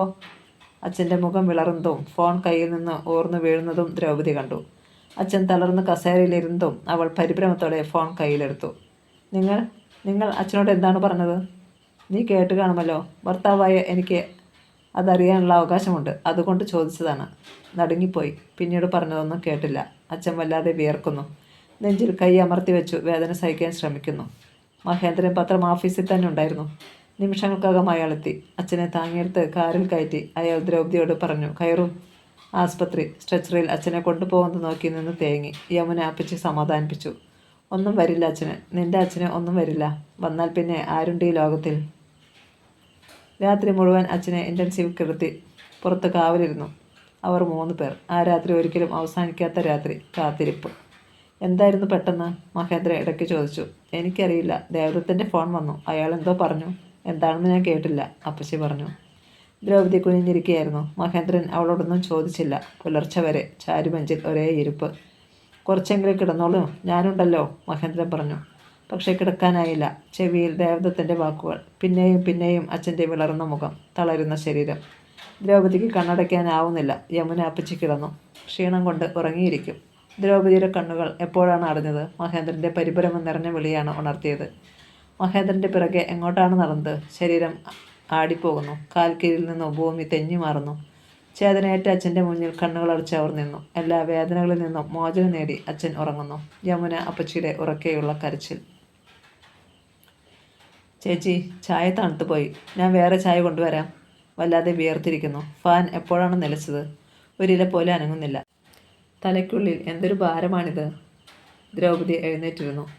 പണിക്കാരി പെൺകുട്ടി തണുത്ത ചായ എടുത്ത് പുറത്തേക്ക് പോകുന്നത് നോക്കിയിരിക്കുമ്പോൾ ഓർത്തു. മറക്കാൻ ശ്രമിച്ചതൊക്കെ എത്ര ശക്തിയോടെയും തെളിച്ചത്തറയുമാണ് ചുരുൾ നിവരുന്നത്. വീട്ടിൽ അവർ രണ്ടാളും ബാക്കിയായി. ദ്രൗപദിയും യമുന അപ്പച്ചിയും. 2 പേരും ഇരുട്ടിൽ കിടന്നു. പരസ്പരം സംസാരിക്കാതെ, ആഹാരം കഴിക്കാതെ, കുളിക്കാതെ.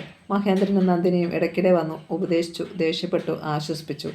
നിനക്ക് കോളേജിൽ പോകണ്ടേ? എത്ര ദിവസമാണ് അവധിയെടുത്തിങ്ങനെ? നന്ദിനി ചോദിച്ചു. ഞാൻ ഇനി ആ കോളേജിലേക്കില്ല, ആ നാട്ടിലേക്കുമില്ല, ദ്രൗപദി പറഞ്ഞു. എന്ത് വിഡ്ഢിത്തമാണ് ഈ പറയുന്നത്?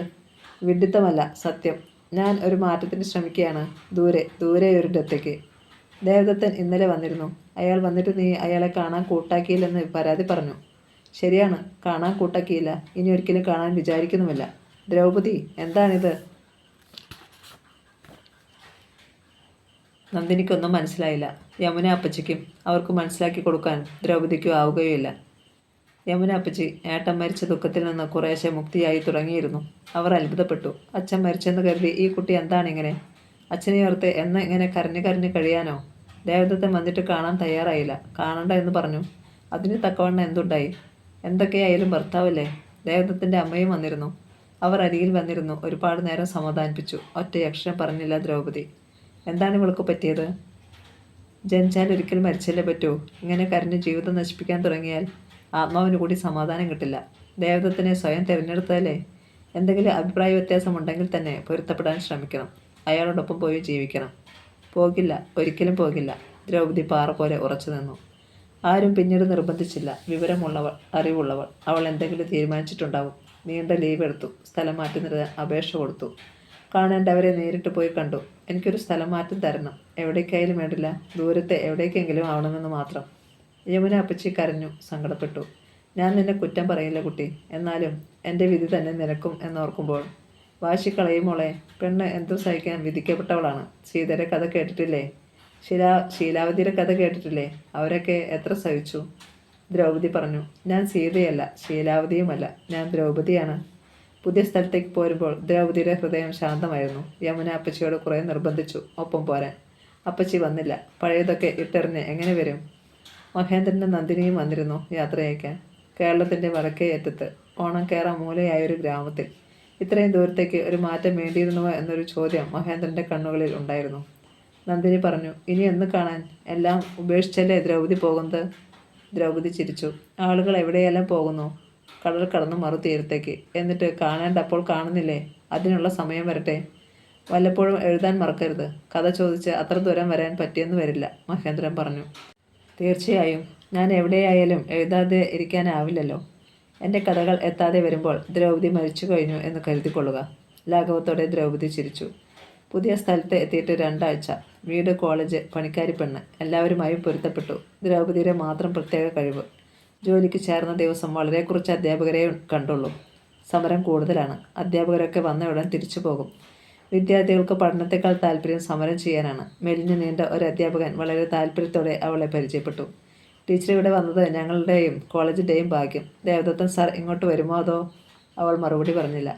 ഞാൻ ദേവദത്തൻ സാറിൻ്റെ വലിയ ആരാധകനാണ്. ഒരു കാലത്ത് സാറിൻ്റെ പുസ്തകങ്ങളിൽ നിന്ന് ആവേശം ഉൾക്കൊണ്ട ആളാണ് ഞാൻ. അവളിൽ നിന്ന് പ്രതികരണമൊന്നും ഉണ്ടാകാഞ്ഞപ്പോൾ അയാൾ പറഞ്ഞു. ഞാൻ പിന്നീട് കണ്ടോളാം.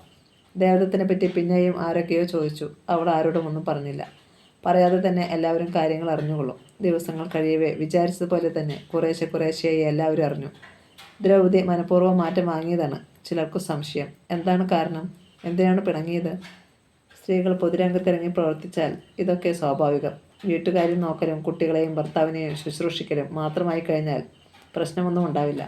ഭർത്താവിനെ കവച്ചുവയ്ക്കുന്ന മട്ടിൽ ഭാര്യ പ്രശസ്തിക്ക് വേണ്ടി പ്രവർത്തിച്ചാൽ എങ്ങനെ അവർക്കൊന്നിച്ച് കഴിയാൻ പറ്റും? എപ്പോൾ നോക്കിയാലും മീറ്റിങ്ങിന് പോക്കും പ്രസംഗവുമായി നടന്നാൽ ഭർത്താവിൻ്റെ കാര്യം ആര് നോക്കും? അതിനെപ്പറ്റി എന്തോ സംസാരിച്ചതിൻ്റെ പേരിലുള്ള ഉരസിലാണ്. ഭർത്താവിനോടുള്ള വാശി തീർക്കാൻ ഉടനെ സ്ഥലം മാറ്റവും വാങ്ങിയിരിക്കുന്നു. എഴുത്തുകാരിയൊക്കെ തന്നെ. പക്ഷേ തൻ്റെ ഇടം കൂടുതലാണ്.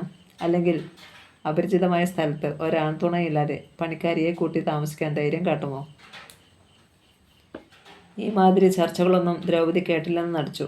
പറഞ്ഞു പുതുമ നശിക്കുമ്പോൾ താനേ അവസാനിച്ചുകൊള്ളും. കുറെ കഴിഞ്ഞപ്പോൾ ചർച്ചകളും അഭിപ്രായ പ്രകടനങ്ങളും നിലയ്ക്കുകയും ചെയ്തു. ഒരു ഞായറാഴ്ച ദ്രൗപദിയെ തിരക്കി ആരോ ഉമ്മറത്ത് വന്നിരിക്കുന്നുവെന്ന് പറഞ്ഞപ്പോൾ അത് വിജയമോഹനായിരിക്കുമെന്ന് തീരെ കരുതിയില്ല. അയാളാണ് വന്നിരിക്കുന്നതെന്ന് അറിഞ്ഞിരുന്നെങ്കിൽ അവൾ ഒരു പക്ഷേ പുറത്തു വരുമായിരുന്നില്ല. ഇങ്ങോട്ടേക്ക് സ്ഥലം മാറ്റം വാങ്ങി പോന്നാലും ശല്യം തീരില്ല എന്നാവും ഇപ്പോൾ വിചാരിക്കുന്നത് അല്ലേ? അയാൾ ചോദിച്ചു. അവൾ മറുപടി പറഞ്ഞില്ല. അയാളുടെ മുഖത്ത് നോക്കാൻ തന്നെ സങ്കോചം തോന്നി. തൻ്റെ മുഖം വല്ലാതെ വിളറിയിട്ടാവും എന്നവൾ വിചാരിച്ചു. ഒരാൾ ഇത്രയും ദൂരം വന്നിട്ട് ഒന്നിരിക്കാൻ കൂടി പറഞ്ഞില്ല. ആ മര്യാദയെങ്കിലും എന്നോട് കാണിച്ചുകൂടെ? അവൾ ചിരിക്കാൻ ശ്രമിച്ചു. പിന്നെ വിളർച്ച മറയ്ക്കാൻ ശ്രമിച്ചുകൊണ്ട് പറഞ്ഞു. ഇരിക്കൂ. അയാൾ ഇരുന്നു. അവൾ മൗനമായി നിൽക്കുക തന്നെ. എപ്പോഴാണ് ഈ മനുഷ്യൻ പോവുക എന്ന ചിന്തയായിരുന്നു മനസ്സിൽ. വല്ലാതെ ദാഹിക്കുന്നുണ്ട്. ഒരു ഗ്ലാസ് പച്ചവെള്ളം കിട്ടിയാൽ? രക്ഷപ്പെടാനൊരു പഴുത് കിട്ടിയ ആശ്വാസം. വേഗം അകത്തേക്ക് പോന്നു. ആരാ ചേച്ചി? പണിക്കാരിക്കുട്ടി ചോദിച്ചു. നീ വേഗം ഒരു ഗ്ലാസ് ചായ ഉണ്ടാക്ക്. ഒരു സാറാണത്. ചായയും കൊണ്ട് പുറത്തേക്ക് ചെല്ലുമ്പോൾ വിജയമോഹൻ മുറ്റത്തിറങ്ങി നിന്ന് പ്രകൃതി ഭംഗി കാണുകയായിരുന്നു. അവൾ വന്നത് കണ്ട് അയാൾ ഉമ്മറത്തേക്ക് കയറി ചെന്നു. ചായ കുറേശ്ശെ കുടിക്കുന്നതിനിടയിൽ അയാൾ ചോദിച്ചു. ഞാൻ എന്തിനു വന്നു? എപ്പോൾ പുറപ്പെട്ടു? ഒന്നും അന്വേഷിച്ചില്ല. അതൊക്കെ സാമാന്യ മര്യാദയുടെ ഭാഗങ്ങളാണ്. അവൾ ഓർക്കുകയായിരുന്നു. മുമ്പ് ഇങ്ങനെയൊന്നും സംസാരിക്കുന്ന ആളല്ലായിരുന്നു. ഇത്ര സ്വതന്ത്രമായി, ഇത്ര തുറന്ന്. ഞാൻ വന്നത്... വിജയമോഹൻ അവളുടെ മുഖത്തേക്ക് നോക്കിയപ്പോൾ നിർത്തിക്കളഞ്ഞു. ടീച്ചറിൻ്റെ വീട്ടിൽ ഞാൻ പോയിരുന്നു. അപ്പച്ചിയെ കണ്ടു. ഒരുപാട് നേരം ഞങ്ങൾ സംസാരിച്ചു. അതിനുശേഷം കഴിഞ്ഞ ദിവസങ്ങളിലൊക്കെ ഞാനിങ്ങോട്ട് വരാനൊരുങ്ങുകയായിരുന്നു. എന്തിന് എന്ന് ദ്രൗപദി ചോദിച്ചില്ല. എങ്കിലും അവൾക്ക് ഊഹിക്കാവുന്നതേ ഉണ്ടായിരുന്നുള്ളൂ. ചായ കുടിച്ചു കഴിഞ്ഞ് ഗ്ലാസ് ഉമ്മറത്ത് അരമതിലിൽ വെച്ച് എന്തോ പറയാനൊരുങ്ങി. അയാൾ പിന്നെയും ഇരുന്നു. അവളൊന്നും ചോദിച്ചില്ല. അല്ലെങ്കിൽ തന്നെ അവൾക്ക് എന്താണ് ചോദിക്കാനുള്ളത്? ടീച്ചർ വളരെ ഉയരത്തിൽ നിൽക്കുന്ന ഒരാളാണ്. ഇനിയും ഉയരങ്ങളിൽ എത്തേണ്ടയാളുമാണ്. അത് തകർന്നു പോകുന്നതിൽ എനിക്ക് ദുഃഖമുണ്ട്. വിജയമോഹൻ പറഞ്ഞുകൊണ്ടിരുന്നു. എന്തിനിതൊക്കെ പറയുന്നുവെന്ന മട്ടായിരുന്നു അവൾക്ക്. അപ്പോൾ അയാൾ പിന്നെയും പറഞ്ഞു. ഞാനൊരു തരത്തിലും ഒരർത്ഥത്തിലും ടീച്ചറിന് ചേരുന്നയാളല്ല. ടീച്ചറിനെ ആഗ്രഹിക്കത്തക്ക ഒരു യോഗ്യതയും എനിക്കില്ല എന്നും അറിയാം. എന്നാലും എൻ്റെ ഭാഗത്തു നിന്ന് തളർത്തുന്ന ഒന്നും തന്നെ ഉണ്ടാവില്ലെന്ന് ഞാൻ ഉറപ്പു തരുന്നു. അവൾ മറുപടി പറയാനാവാതെ നിന്നു. അയാളുടെ മുന്നിൽ നിൽക്കാനുള്ള ശക്തി അല്പാൽപമായി നഷ്ടപ്പെടുന്നുവെന്ന് തോന്നി. ഒരുപാട് ദുഃഖിച്ചില്ലേ? ഒരുപാട് വേദനിച്ചില്ലേ? ഇനിയെങ്കിലും ഒരു മോചനം ആഗ്രഹിക്കുന്നില്ലേ? അതിനൊരവസരം നൽകുമെങ്കിൽ ഒട്ടും തിരക്കില്ല. വേണ്ടത്ര സമയമെടുത്ത് നന്നായി ആലോചിച്ചൊരു തീരുമാനമെടുത്താൽ മതി. തീരുമാനം പ്രതികൂലമായാലും എനിക്ക് വിഷമമില്ല. ടീച്ചറിൻ്റെ നല്ലൊരു സ്നേഹിതനായി കഴിയാൻ എനിക്ക് ഇഷ്ടമാണ്.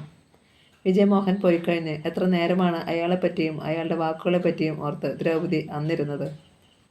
ഇങ്ങനെയും ഒരു മനുഷ്യനോ എന്ന് അത്ഭുതമായിരുന്നു. 1-2 ആഴ്ച കഴിഞ്ഞ് ഒരു ദിവസം ക്ലാസ്സിൽ നിന്ന് തിരിച്ചു വന്നപ്പോൾ മഹേന്ദ്രനുണ്ട് സ്റ്റാഫ് റൂമിൽ ദ്രൗപദിയെ കാത്തിരിക്കുന്നു. അവൾക്ക് അടക്കാനാവാത്ത ആഹ്ലാദം തോന്നി. എന്തു പറ്റി? ഇത്ര ദിവസം എന്നെ അന്വേഷിച്ചു കൂടിയില്ല. എന്നെ ഇത്ര വേഗം എല്ലാവരും മറന്നുപോയോ? പരിഭവമൊക്കെ പിന്നെ. ആദ്യം അഭിനന്ദനങ്ങൾ, മഹേന്ദ്രൻ പറഞ്ഞു. എന്തിന്?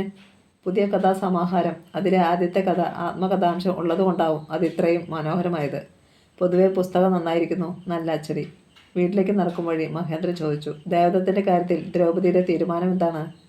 തീരുമാനം പറഞ്ഞിട്ടാണ് ഞാൻ പോകുന്നത്. ഒന്നിച്ചുള്ള ജീവിതം ഈ ജന്മമില്ല. എങ്കിൽ പിന്നെ ആ ബന്ധം അവസാനിപ്പിച്ചുകൂടെ? ഞാൻ തയ്യാറായിരിക്കുകയാണ്. എനിക്കും കഴുത്തിൽ നിന്ന് ഈ കുടുക്കൂരി കിട്ടണമെന്ന് തന്നെയാണ്. മഹേന്ദ്രൻ അതിനുവേണ്ട സഹായങ്ങൾ ചെയ്തു തരണം. എന്നിട്ട് പിന്നീട് എന്ത് ചെയ്യാനാണ് ഉദ്ദേശം? എല്ലാവരും എന്താണ് ചെയ്യുക? മരിക്കുന്നതുവരെ ജീവിക്കുക. ദ്രൗപദി ചിരിച്ചു. ഒറ്റത്തടിയായിട്ടോ? എന്താ, അങ്ങനെ ജീവിച്ചുകൂടെ? ജീവിക്കാം. പക്ഷേ ഒന്ന് നിർത്തിയിട്ട് മഹേന്ദ്രൻ തുടർന്നു. വിജയമോഹൻ ഇവിടെ വന്നിരുന്നു എന്ന് പറഞ്ഞു. വന്നിരുന്നു. എന്നിട്ട് എന്തു പറഞ്ഞു? എന്തൊക്കെയോ പറഞ്ഞു. പറഞ്ഞതൊക്കെ ഞാൻ കേട്ടു. ആ മനുഷ്യൻ എന്താണ്? ഇനിയും അയാൾ രക്ഷപ്പെട്ടില്ലേ? ദ്രൗപദിക്ക് അയാളെ ഒന്ന് സഹായിച്ചുകൂടെ? എത്ര നല്ലൊരു മനുഷ്യനാണ്. യമുന അപ്പച്ചി വലിയ പ്രതീക്ഷയിലാണ്. ദ്രൗപദിയുടെ മനസ്സ് മാറാൻ പ്രാർത്ഥിക്കുകയാണെന്ന് പറഞ്ഞു. ദ്രൗപദി ചിരിച്ചു. പരിഹാസത്തിൽ പൊതിഞ്ഞ ചിരി. വീടെത്തിയിരുന്നു. ഉമ്മറത്തേക്ക് കയറുമ്പോൾ അവൾ ചോദിച്ചു. ഇത്ര കാലമായിട്ടും മഹേന്ദ്രനും എന്നെ മനസ്സിലാക്കാൻ കഴിഞ്ഞില്ലേ? ദുഃഖമുണ്ട് കേട്ടോ. സത്യമായും ദുഃഖമുണ്ട്. ദേവദത്തിൻ്റെ അമ്മ മകന് വേണ്ടി മാപ്പ് പറഞ്ഞെഴുതി. എൻ്റെ മകനെ ഉപേക്ഷിക്കരുത്. മോൾ ക്ഷമിക്കണം. തിരിച്ചു വരണം. ദ്രൗപദി ഉടൻ മറുപടി അയച്ചു. ക്ഷമിക്കണം. എനിക്ക് വരാൻ കഴിയില്ല. എന്നെപ്പോലെ പ്രതികരണശേഷിയുള്ള ഒരു പെണ്ണിനും അത് കഴിയില്ല. അഭിമാനം നഷ്ടപ്പെട്ട് ജീവിക്കുന്നതിനേക്കാൾ ഭേദം മരിക്കുന്നതാണ് എന്ന് ഞാൻ കരുതുന്നു. കോടതി മുറിയിൽ നിന്നിറങ്ങുമ്പോൾ എന്തൊരു കരുത്തായിരുന്നു മനസ്സിന്. ഇന്ന് പഴയ കരുത്ത്, ധൈര്യം നഷ്ടമായിക്കൊണ്ടിരിക്കുന്നു. ആരെങ്കിലും എന്തെങ്കിലും പറഞ്ഞാൽ കുലുങ്ങുന്നവളായിരുന്നില്ല ദ്രൗപദി. ആ ദ്രൗപദി പക്ഷേ ഇന്ന് യമുന അപ്പച്ചി ഒരുപാട് ദേഷ്യപ്പെട്ടു അത്രേ. ഒരുപാട് കരഞ്ഞു അത്രേ. അവളുടെ വാശി അവളെ നശിപ്പിക്കും എന്ന് ശപിച്ചത്രേ. നന്ദിനിയുടെ കത്തിൽ നിന്നാണ് അറിഞ്ഞത്. യമുന അപ്പച്ചിക്ക് തീരെ വയ്യാതായി. വലിയച്ഛൻ്റെ മക്കൾ വന്ന് കൂട്ടിക്കൊണ്ടുപോയി. വീട് പൂട്ടി താക്കോൽ മഹേന്ദ്രനെ ഏൽപ്പിച്ചിട്ടാണ് പോയത്. വിജയമോഹൻ്റെ കാര്യത്തിൽ വലിയ താല്പര്യമായിരുന്നു അപ്പച്ചിക്ക്. എങ്ങനെയെങ്കിലും തന്നെ ഉപദേശിച്ച് നേരെയാക്കാൻ മഹേന്ദ്രനെ ഏൽപ്പിച്ചിരിക്കുകയും ചെയ്തു. അങ്ങനെ പല പാത്രങ്ങളെ വിളമ്പാൻ പറ്റുന്ന ഒന്നാണോ മനസ്സ്? അതറിയാവുന്നയാളല്ലേ യമുന അപ്പച്ചി. ശപിച്ചോട്ടെ. അല്ലെങ്കിലും ശപിക്കപ്പെട്ടവളല്ലേ ദ്രൗപദി. പിന്നീട് എത്ര വർഷങ്ങൾ, എന്തൊക്കെ അനുഭവങ്ങൾ. എങ്ങും പോകാതെ, ഒന്നിലും പങ്കെടുക്കാതെ മറഞ്ഞിരുന്ന ദിവസങ്ങൾ. പലരും ചോദിച്ചു, ദ്രൗപദി ടീച്ചറിന് എന്തു പറ്റി? ടീച്ചർ എഴുത്ത് നിർത്തിയോ? ആരൊക്കെയോ പറഞ്ഞുവെന്ന് കേട്ടു. വളർത്തിയത് മുഴുവൻ ദേവദത്തൻ സാറല്ലേ. വളർച്ച പൂർത്തിയായപ്പോൾ കറിവേപ്പില പോലെ അദ്ദേഹത്തെ തള്ളിക്കളഞ്ഞു. അദ്ദേഹത്തെ വയ്ക്കാതെയുള്ള ജീവിതമായപ്പോൾ അദ്ദേഹം എതിർത്തു. അങ്ങനെയാണ് തെറ്റിയത്. ഇപ്പോൾ പരമസുഖം. ആരെയും വകവയ്ക്കണ്ട, നോക്കണ്ട. ഇഷ്ടം പോലെ ജീവിക്കാം. മീറ്റിംഗ് എന്നോ കഥ വായനയെന്നോ ചർച്ചയെന്നോ ഒക്കെ പറഞ്ഞ് എന്നും യാത്രയല്ലേ. ഭർത്താവെന്ന് പറയുന്നവൻ പലതിനും ഒരു തടസ്സമല്ലേ. ആദ്യമൊന്നും വകവച്ചിരുന്നില്ല. എന്തു വേണമെങ്കിലും കേൾക്കാനും നേരിടാനും ശക്തിയുണ്ടായിരുന്നു. കഥ മുഴുവൻ അറിയാമായിട്ടും ചിലയിടങ്ങളിൽ നിന്നും കൂർത്ത അമ്പുകൾ പോലെ ചില ചോദ്യങ്ങൾ. ചിലപ്പോഴൊക്കെ തളർച്ച തോന്നിയിട്ടുണ്ട്. എത്ര ഇരുത്ത് നിന്നാണ് സഹായഹസ്തങ്ങൾ നീണ്ടു വന്നത്. ടെൻഷനെന്ന വിഷമം വേണ്ട. എന്തു വേണമെങ്കിലും പറയാം, ചോദിക്കാം. ഒരു സഹ അധ്യാപകൻ തന്നെ വിളറിയ ചിരിയും മഞ്ഞളിച്ച മുഖവുമായി സന്ധ്യയ്ക്കാണ് കയറി വന്നത്. വർത്തമാനം പറഞ്ഞു പോകാതിരുന്നപ്പോൾ ഇറക്കി വിടേണ്ടി വന്നു. ഇറങ്ങിപ്പോകും മുമ്പ് തിരിഞ്ഞു നിന്ന് പൊയ്മുഖം എടുത്തു മാറ്റി ഉറഞ്ഞു തുള്ളിയത്. ദേവദത്തിൻ്റെ പുറകെ പോകും മുമ്പ് എത്ര പേരുടെ കൂടെ പോയി എന്നത് അറിഞ്ഞുകൂടെന്നാണോ വിചാരം? ആദ്യം ഒരു പത്രക്കാരൻ, പിന്നെ കോളേജ് ലെക്ചറർ, പിന്നെ സാക്ഷാൽ ദേവദത്തൻ. ബാക്കിയുള്ളവൻ വരാന്തയിലിരുന്ന് 2 വർത്തമാനം പറഞ്ഞപ്പോഴേക്ക് പതിവ്രത ചമയുന്നു. അയാൾ തന്നെ പറഞ്ഞു അത്രേ മറ്റൊരു കഥ. അവാർഡുകൾ കിട്ടിയതിൻ്റെ കഥ. ദേവദത്തിന് ലഭിക്കേണ്ട അവാർഡുകൾ ദ്രൗപദിക്ക് കിട്ടിയ കഥ. അഭിമാനമുള്ള പുരുഷന് സഹിക്കാനാവാത്ത കാര്യങ്ങൾ. ദേവദത്തൻ ആണത്തമുള്ളവൻ. ഇപ്പോൾ കല്യാണം കഴിച്ച് സ്വസ്ഥമായി കഴിയുന്നു. ചിലപ്പോഴൊക്കെ തോന്നി, കൊള്ളരുതാത്തവനാണെങ്കിലും ഒരു ഭർത്താവ് ഉള്ളതും ഒരു ലേബലുള്ളതും നല്ലതാണ്. പലരിൽ നിന്നും രക്ഷപ്പെടാനുള്ള മാർഗം, അപവാദത്തിൻ്റെ ചൂഴിയിൽ വീണ് നശിക്കാതിരിക്കാനുള്ള രക്ഷാമാർഗം. പക്ഷേ ഈ 40-ാം വയസ്സിൽ ആളുകൾ ചിരിക്കില്ലേ, പരിഹസിക്കില്ലേ? കണ്ണാടിയിൽ കണ്ട പ്രതിബിംബം ദ്രൗപദിയെ നോക്കി പരിഹസിച്ചു. വെളുത്ത തലനാരിഴകൾ അധികമില്ല, പൊട്ടിച്ചു നീക്കാവുന്നതേയുള്ളൂ. ചെറിയ വേദന, സഹിക്കാവുന്നത്ര. 1, 2. പണിക്കാരി പെൺകുട്ടി ചോദിച്ചു, ചേച്ചി എന്താണ് ചെയ്യുന്നത്? ഒന്നുമില്ല, എനിക്ക് തിടുക്കമില്ല. വേണ്ടത്ര സമയമെടുത്ത് ആലോചിച്ചോളൂ. ഒരുപാട് ദുഃഖിച്ചില്ലേ, വേദനിച്ചില്ലേ? ഇനിയെങ്കിലും. മറുപടി പ്രതികൂലമായാലും വിരോധമില്ല. നല്ലൊരു സ്നേഹിതനാവുന്നതിലും എനിക്ക് സന്തോഷമേ ഉള്ളൂ എന്ന് പറഞ്ഞ ഒരാൾ. ഏത് മുഖവുമായിട്ടാണ് ഇനി കാണുക? എത്ര കരുണയില്ലാതെയാണ് ഒഴിവാക്കിയത്? ആരൊക്കെ പറഞ്ഞു, ഉപദേശിച്ചു? മഹേന്ദ്രനും നന്ദിനിയും പിണങ്ങുക വരെ ചെയ്തു. കത്തുകൾ പോലും അങ്ങോട്ടും ഇങ്ങോട്ടും കുറഞ്ഞു. കഥ വേണം, പുതിയ നോവൽ തന്നാൽ കൊള്ളാം. 2 or 3 വാചകത്തിൽ ഒതുങ്ങുന്ന കത്തുകൾ. അവസാനം വന്ന കത്ത്. ഞങ്ങൾ ദ്രൗപദിയുടെ ആരുമല്ലല്ലോ.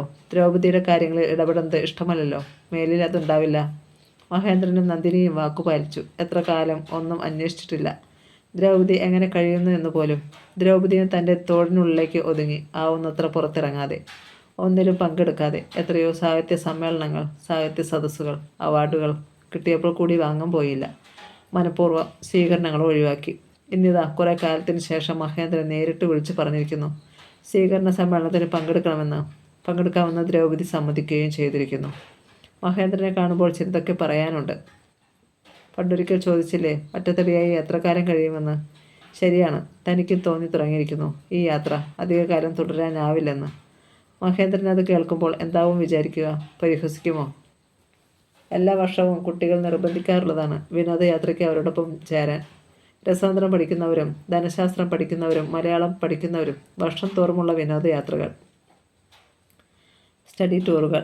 2 or 3 അധ്യാപകർ അവരോടൊപ്പം പോയേ തീരൂ. എല്ലാ തവണയും ദ്രൗപദി ഒഴിവാക്കുകയാണ് പതിവ്. 4-5 ദിവസത്തെ യാത്ര, കുട്ടികളുടെ മുഴുവൻ ഉത്തരവാദിത്തം. ഒന്നും അനക്കം ആവില്ല.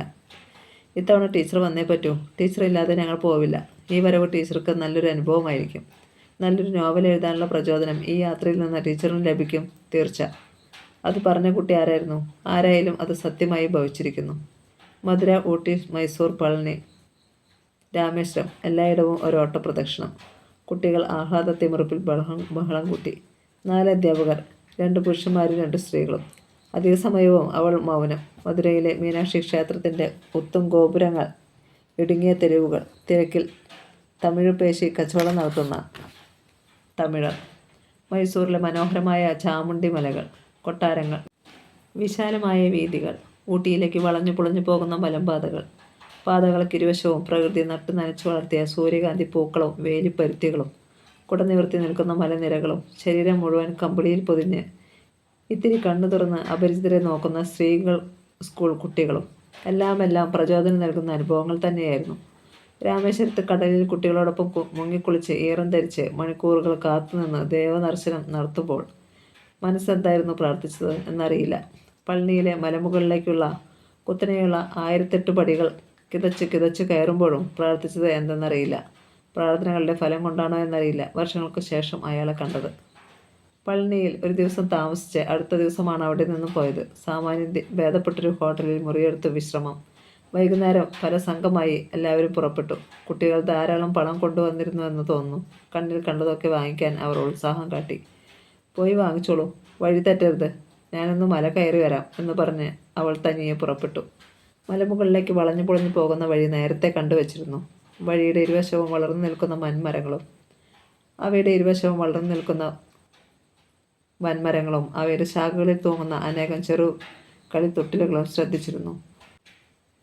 വഴിപാടുകൾ നടത്തി മന്ത്രങ്ങൾ ചൊല്ലി പുരോഹിതന്റെ ആശീർവാദത്തോടെ വൃക്ഷശാഖകളിൽ തൊട്ടിൽ കെട്ടുന്ന ദമ്പതികൾ. ഭക്തിയോടെ അവർ കൈകൂപ്പി നിൽക്കുന്നു. എന്തിനാണിത്? അവൾ ചോദിച്ചു. കുഞ്ഞുങ്ങളെ ലഭിക്കാനായി നടത്തുന്ന ഒരു വഴിപാടാണിത്. കുഞ്ഞുങ്ങളില്ലെങ്കിൽ നിങ്ങളും ഇവിടെ ഒരു വഴിപാട് നടത്തിക്കോളൂ. അടുത്ത വർഷം ഒരു കുഞ്ഞിൻ്റെ അമ്മയാകാനുള്ള ഭാഗ്യം നിങ്ങൾക്കും ലഭിക്കും. വിളറിയ ചിരിയോടെ അവളത് കേട്ട് തിരിയുകയായിരുന്നു. അപ്പോഴാണ് ക്ഷേത്രത്തിൽ നിന്ന് തിരിച്ചിറങ്ങി വരുന്ന വിജയമോഹനെ കണ്ടത്. വർഷങ്ങൾ അയാളിൽ അത്രയധികം മാറ്റങ്ങൾ വരുത്തിയിട്ടില്ല എന്ന് തോന്നി. കുറേ തടിച്ചിട്ടുണ്ട് എന്ന് മാത്രം. അയാൾ അവളെ പെട്ടെന്ന് തന്നെ തിരിച്ചറിഞ്ഞു. ഹൃദയം തുറന്നുള്ള ഒരു ചിരിച്ചുകൊണ്ട് അയാൾ പറഞ്ഞു, എന്തൊരു അത്ഭുതം, ടീച്ചർ ഇവിടെ? കോളേജിൽ നിന്ന് കുട്ടികളെയും കൊണ്ട്. അവരൊക്കെ കാഴ്ചകൾ കാണാൻ പോയി. ഞാൻ വെറുതെ നടന്നു. അത് നന്നായി, കാണാൻ പറ്റിയല്ലോ. എത്ര കാലത്തിന് ശേഷമാണ്. എനിക്കെന്ത് സന്തോഷം തോന്നുന്നുവെന്നോ. അയാൾ പറഞ്ഞതൊക്കെ അവൾക്കും ആവർത്തിക്കണമെന്ന് തോന്നി. എന്നിവിടെ നിന്ന് പോകും? അയാൾ ചോദിച്ചു. നാളെ. ഞങ്ങൾ നാളെ ഇവിടെ വിടും, വിജയമോഹൻ പറഞ്ഞു. കുട്ടികളെയും കൊണ്ട് വന്നതാണോ? അല്ല, കുടുംബത്തെയും കൊണ്ട്. ടീച്ചർ കണ്ടിട്ടില്ലല്ലോ പ്രഭയെ? പ്രഭയുണ്ട്, പ്രഭയുടെ അമ്മയുണ്ട്. പ്രഭ ഭാര്യയാണ്. കുറേ കാലം പിടിച്ചു നിന്നു. അവസാനം അമ്മ കരച്ചിൽ തുടങ്ങി. അമ്മ മരിക്കുന്നതിന് മുമ്പെങ്കിലും ഞാനും അവസാനം വാശി അവസാനിപ്പിച്ചു. അല്ലെങ്കിലും ഞാനെന്തൊരു വിഡ്ഢിയാണ്. എന്നെ നോക്കാത്ത ഒരാളിനെ പ്രസാദിപ്പിക്കാമെന്ന് എത്ര കാലം പ്രതീക്ഷിച്ചിരിക്കാനാണ്. കാലുകൾ ഭൂമിയിൽ തറഞ്ഞുപോയി. ചലിക്കാൻ പോലും ആകാതെ കുറച്ചു നേരം നിന്നു. എവിടെയാണ് താമസം? പ്രഭയ്ക്ക് വലിയ സന്തോഷമാകും. വലിയ വായനക്കാരിയാണ്. ദ്രൗപദി ടീച്ചറെ കാട്ടിക്കൊടുക്കാമെന്ന് പറഞ്ഞാൽ വിശ്വസിക്കില്ല. ആദ്യം ഞങ്ങൾ അങ്ങോട്ട് വരാം. അവൾ താമസിക്കുന്ന സ്ഥലം പറഞ്ഞു കൊടുത്തു. പിന്നെ നടക്കാൻ തുടങ്ങി. വിജയമോഹൻ ഒപ്പം നടന്നുകൊണ്ട് പറഞ്ഞു. മനുഷ്യൻ എന്തൊരു വിഡ്ഢിയാണെന്ന് ചിലപ്പോൾ തോന്നിപ്പോകും. എന്തൊക്കെയാണ് മോഹിക്കുന്നത്? നടക്കില്ല എന്നറിയാമെങ്കിലും മോഹിക്കുക. ആയുസ് മുഴുവൻ അതിനുവേണ്ടി ഹോമിക്കുക. ദ്രൗപദി ടീച്ചറിനെ പോലെ പേരും പ്രശസ്തിയുമുള്ള ഒരാളിനെ എന്നെപ്പോലൊരു സാധാരണക്കാരൻ കല്യാണം കഴിക്കാമെന്ന് വിചാരിച്ചു കളയുക. എന്തൊരു വിഡ്ഢിത്തം. അയാൾ വലിയൊരു തമാശ പറഞ്ഞിട്ടെന്ന വിധം പൊട്ടിച്ചിരിച്ചു. ആ ചിരിയുടെ അലകൾ ചെവിയിൽ മുഴങ്ങുന്നു. ദ്രൗപദി ചെവി പൊത്തിക്കളഞ്ഞു. വിനോദയാത്ര കഴിഞ്ഞെത്തുമ്പോൾ വല്ലാത്ത ക്ഷീണം, തളർച്ച. കുട്ടികളെ അവരവരുടെ വീടുകളിലേക്ക് അയച്ചിട്ട് വീട്ടിൽ വന്ന് കയറുമ്പോൾ അറിയുന്നു. ക്ഷീണം, തളർച്ച ശരീരത്തിനല്ല, ദ്രൗപദിയുടെ മനസ്സിനാണ്. പേര്, പ്രശസ്തി. ദ്രൗപദിയുടെ നാവിറങ്ങിയിരിക്കുന്നു. ദ്രൗപദിക്കിനി ശബ്ദിക്കാനാവില്ല. കൈകൾ മരവിച്ചിരിക്കുന്നു. ദ്രൗപദിക്കിനി എഴുതാനാവില്ല. എന്നിട്ടും എഴുതാനിരുന്നു. എന്തൊക്കെയോ എഴുതി. എന്തൊക്കെയെന്നറിയില്ല. പിന്നെ പേന അടച്ചു വെച്ചു. എഴുതിയ വരികളിൽ നോക്കി വെറുതെ ഇരുന്നു. പിന്നെ ലൈറ്റ് കെടുത്തി ഉറങ്ങാൻ കിടന്നു. മനസ്സുകൊണ്ട് കുറേ നേരം കരഞ്ഞു. ഇരുട്ടിൽ കണ്ണടച്ച് പ്രാർത്ഥിച്ചു. ഈശ്വര, ദ്രൗപദിക്ക് ശക്തി നൽകണേ, എല്ലാം നേരിടാൻ, എന്തും സഹിക്കാൻ. പക്ഷേ രാത്രി വളരും തോറും ദ്രൗപദിയുടെ ശക്തി കുറഞ്ഞുകൊണ്ടിരുന്നു. അവൾ കൂടുതൽ കൂടുതൽ തളർന്നുകൊണ്ടിരുന്നു. മഹേന്ദ്രൻ്റെയും നന്ദിനിയുടെയും മകൾ അനഘ.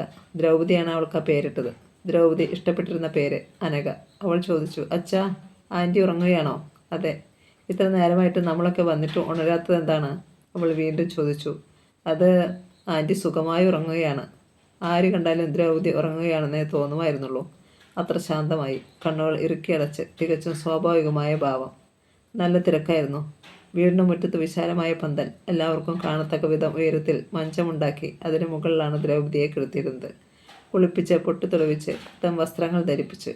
അവൾക്ക് ചുറ്റും കൂമ്പാരം പോലെ പൂക്കൾ, റീത്തുകൾ. മഹേന്ദ്രൻ തിരക്കിൽ നിന്ന് പുറത്തേക്കിറങ്ങി. അല്പം കാറ്റ് വേണം. ഉള്ളുവല്ലാതെ പുകയുന്നു. അല്ലെങ്കിലും ദ്രൗപദിയുടെ ഛേദനയേറ്റ മുഖത്തേക്ക് അധിക നേരം നോക്കി നിൽക്കാനാവില്ല. ഇന്നലെ ഈ നേരത്താണ് അറിഞ്ഞത്. ആശുപത്രിയിൽ നിന്ന് അവളുടെ സഹപ്രവർത്തകർ വിളിച്ചു പറയുകയായിരുന്നു. എത്ര ആലോചിച്ചിട്ടും വിശ്വസിക്കാനാകുന്നില്ല. ദ്രൗപദിയെ പോലെ ഒരാൾ ഇങ്ങനെ ചെയ്യുമെന്ന്. ദുഃഖങ്ങൾ തീർക്കാൻ ഉറക്കഗുളികകളിൽ അഭയം കണ്ടെത്തക്കവണ്ണം ഭീരുവായിരുന്നില്ല ദ്രൗപദി പണ്ടൊന്നും. നന്ദിനിയും അത് തന്നെ ആലോചിക്കുകയായിരുന്നു. ആത്മഹത്യ പാപമാണെന്ന വിശ്വാസക്കാരിയായിരുന്നു ദ്രൗപദി. പഠിക്കുന്ന കാലത്ത് ഒപ്പം പഠിച്ചിരുന്ന സൗമിനി വീട്ടുകാർ നിശ്ചയിച്ച വിവാഹം ഇഷ്ടമില്ലാഞ്ഞ്, സ്നേഹിച്ചവനോട് വഞ്ചന കാട്ടാനാവില്ലെന്ന് പറഞ്ഞ് ഒരു മുഴം കയറിൽ ജീവനൊടുക്കിയതറിഞ്ഞ് ദ്രൗപദി എന്തൊക്കെ പറഞ്ഞു. സൗമിനി എത്ര കുറ്റപ്പെടുത്തി താൻ സൗമിനിക്ക് വേണ്ടി വാദിച്ചപ്പോഴും ദ്രൗപദി എതിർത്തു. മറ്റുള്ളവരെക്കുറിച്ചൊരു നിമിഷം ഓർക്കുമെങ്കിൽ ആരും ആത്മഹത്യക്ക് തയ്യാറാവില്ല നന്ദിനി. സ്വാർത്ഥത സ്വാർത്ഥത സ്വാർത്ഥത ഉള്ളിൽ ഉള്ളവർ മാത്രമേ ആത്മഹത്യ ചെയ്യൂ. തന്നെക്കുറിച്ച് മാത്രം ചിന്തിക്കുന്നവർ, തൻ്റെ സന്തോഷം മാത്രം ആഗ്രഹിക്കുന്നവർ. ആത്മഹത്യ ചെയ്യുന്നവരോട് എനിക്ക് അല്പം പോലും സഹതാപമില്ല. ദ്രൗപദിയുടെ വാക്കുകൾ ഇപ്പോഴും ചെവിക്കുള്ളിൽ മുഴങ്ങുന്നു. സ്വാർത്ഥത ഉള്ളവർ മാത്രമേ ആത്മഹത്യ ചെയ്യൂ. തന്നെക്കുറിച്ച് മാത്രം ചിന്തിക്കുന്നവർ, തൻ്റെ സന്തോഷം മാത്രം ആഗ്രഹിക്കുന്നവർ. ആത്മഹത്യ ചെയ്യുന്നവരോട് എനിക്ക് അല്പം പോലും സഹതാപമില്ല. ദ്രൗപദിയുടെ വാക്കുകൾ ഇപ്പോഴും ചെവിക്കുള്ളിൽ മുഴങ്ങുന്നു. സ്വാർത്ഥയായിരുന്നോ ദ്രൗപദി? യമുന അപ്പച്ചിക്ക് കരയാൻ കണ്ണുനീരിന് ബാക്കിയില്ല. അത്രയ്ക്ക് കരഞ്ഞ് കരഞ്ഞ് അവർ തളർന്നു കിടന്നു. എൻ്റെ കുട്ടിക്ക് ഇത്ര ദുഃഖമുണ്ടെന്ന് നിങ്ങളും അറിഞ്ഞില്ലേ നന്ദിനി എന്ന് ചോദിച്ച് തലയറിഞ്ഞ് കരഞ്ഞു. തീരെ നിവൃത്തിയില്ലാതായിട്ടുണ്ടാവും അവൾക്ക്. നിലയില്ലെന്ന് തോന്നിയപ്പോഴാവും ഈ ചതി കാട്ടിയത്. ഈശ്വരന്മാരെ! യമുന അപ്പച്ചിയുടെ കരച്ചിൽ മുറിക്ക് പുറത്തേക്ക് ഇടയ്ക്കിടെ അണമുറിഞ്ഞ് പ്രവഹിച്ചു. കരയാൻ പോലും ആകാത്ത അവസ്ഥയിലായിരുന്നു നന്ദിനി. ദ്രൗപദി ആത്മഹത്യ ചെയ്തു എന്ന വാർത്ത കേട്ട നിമിഷം ഉണ്ടായ ഞെട്ടലിൽ നിന്നിനിയും മോചനം കിട്ടിയിട്ടില്ല. നട്ടുച്ചയ്ക്ക് സൂര്യൻ അസ്തമിച്ചു എന്നാരെങ്കിലും പറഞ്ഞാൽ എങ്ങനെ വിശ്വസിക്കാനാകും? മഹേന്ദ്രൻ അവാർഡ് ദാന ചടങ്ങുകൾ ഗംഭീരമാക്കാൻ വേണ്ടി ഓടി നടക്കുകയായിരുന്നു. ഇനി 2 ദിവസം കൂടി ബാക്കി. പത്രം ഓഫീസിൻ്റെ അങ്കണത്തിൽ പന്തൽ അലങ്കരിക്കുന്ന തിരക്കിൽ, സ്റ്റേജ് കെട്ടുന്ന തിരക്കിൽ, അച്ചടിച്ച ക്ഷണക്കത്തുകൾ എല്ലായിടവും എത്തിക്കുന്ന തിരക്കിൽ. സമയത്ത് ഊണും ഉറക്കവും കൂടി ഇല്ലാതെ അവസാന നിമിഷം വരെ വരാൻ പറ്റില്ല എന്ന് പറഞ്ഞിട്ട് പെട്ടെന്ന് ഞാൻ വരാൻ തീരുമാനിച്ചിരിക്കുന്നു എന്ന് വിളിച്ചു പറഞ്ഞപ്പോൾ അതിൻ്റെ ത്രില്ല് കുറച്ചൊന്നുമായിരുന്നില്ല മഹേന്ദ്രനും നന്ദിനിക്കും. നന്ദിനിയാണെങ്കിൽ ദ്രൗപദിയെ ഒന്ന് കാണാൻ കൊതിച്ചിരിക്കുകയായിരുന്നു. മഹേന്ദ്രൻ ഇടയ്ക്ക് എപ്പോഴൊക്കെയോ എവിടെയൊക്കെയോ വച്ച് കണ്ടിരുന്നു. നന്ദിനി എന്തു ചെയ്യാൻ? വടക്കെങ്ങോ ഉള്ള കോളേജിലേക്ക് സ്ഥലം മാറ്റം വാങ്ങിപ്പോയതാണ്. പിന്നെ വർഷങ്ങൾ നാട്ടിലേക്ക് വന്നിട്ടേയില്ല. ഒറ്റയ്ക്ക് ജീവിക്കാൻ തീരുമാനിച്ചിരിക്കുന്നു എന്ന് മഹേന്ദ്രൻ പറഞ്ഞപ്പോൾ അത്ഭുതമൊന്നും തോന്നിയില്ല. സ്വന്തമായ തീരുമാനങ്ങളുള്ളവൾ. ആർക്കും അവളുടെ തീരുമാനത്തെ മാറ്റാനാവില്ല എന്നാർക്കാണ് അറിയാത്തത്. മുറിയിൽ നിറച്ചാളുകൾ. സ്ത്രീകൾ, ദ്രൗപദിയുടെ സഹപ്രവർത്തകർ, കൂട്ടുകാരികൾ, വിദ്യാർത്ഥികൾ, ആരാധികമാർ. ജനാലയിൽ കൂടി പന്തലിൽ കിടത്തിയിരിക്കുന്ന ദ്രൗപദിയുടെ മുഖം കാണാം. ഉറങ്ങുകയാണെന്നേ തോന്നൂ. എത്ര പെട്ടെന്നായിരുന്നു എല്ലാം. തീരെ സഹിക്കാൻ വയ്യാത്തതായി എന്താവും സംഭവിച്ചിരിക്കുക. ഇന്നലെ രാത്രി മഹേന്ദ്രൻ വൈകുമെന്ന് പറഞ്ഞിരുന്നുകൊണ്ട് നന്ദിനിയും അനഘയും ഭക്ഷണം കഴിച്ച് കിടക്കാൻ തുടങ്ങുകയായിരുന്നു. കുറച്ച് ദിവസങ്ങളായി ഇതാണ് പതിവ്. രാത്രി ഏതെങ്കിലും സമയത്താകും എത്തുക. അപ്പോഴാണ് ഡ്രോയിങ് റൂമിൽ ഫോൺ മുഴങ്ങിയത്. അച്ഛനാവും അമ്മേ, അനഘ പറഞ്ഞു. വരാൻ ഇനിയും വൈകുമെന്ന് പറയാനായിരിക്കും, നന്ദിനി ഓർത്തു. ഈ ഒരൊറ്റ കാര്യം കൊണ്ട് മാത്രമാണ് മഹേന്ദ്രൻ്റെ പത്രം ഓഫീസിലെ പണിയോട് ദേഷ്യം തോന്നുന്നത്. പത്രാധിപന്മാരായാൽ ഇങ്ങനെ ചില ബുദ്ധിമുട്ടുകളുണ്ട് എന്നാണ് പറയുക. എല്ലാ പത്രാധിപന്മാരും ഇങ്ങനെയാണോ എന്ന് ചോദിച്ചാൽ അറിയില്ലല്ലോ. പക്ഷേ ഞാനിങ്ങനെയാണ് എന്ന് മറുപടി. എൻ്റെ പണിയോട് ഞാൻ കൂറുള്ളവനായിപ്പോയി. എന്തു ചെയ്യാം? എനിക്കിങ്ങനെയേ പറ്റൂ. മറ്റൊരു പണിയെ പോയാലും അല്ല ഈ പണി. ക്ലോക്കിൻ്റെ സൂചി ചലിക്കുന്നതനുസരിച്ച് വരാനും പോകാനും പറ്റില്ല. അങ്ങനെ പറ്റിയ പണിയല്ലിത്. ഈ രാജ്യത്തെ മുന്തിയ ഒരു പത്രത്തിൻ്റെ പത്രാധിപരായ എൻ്റെ ഉത്തരവാദിത്തത്തെക്കുറിച്ച് പറഞ്ഞാൽ നിനക്ക് മനസ്സിലാവില്ല നന്ദിനി.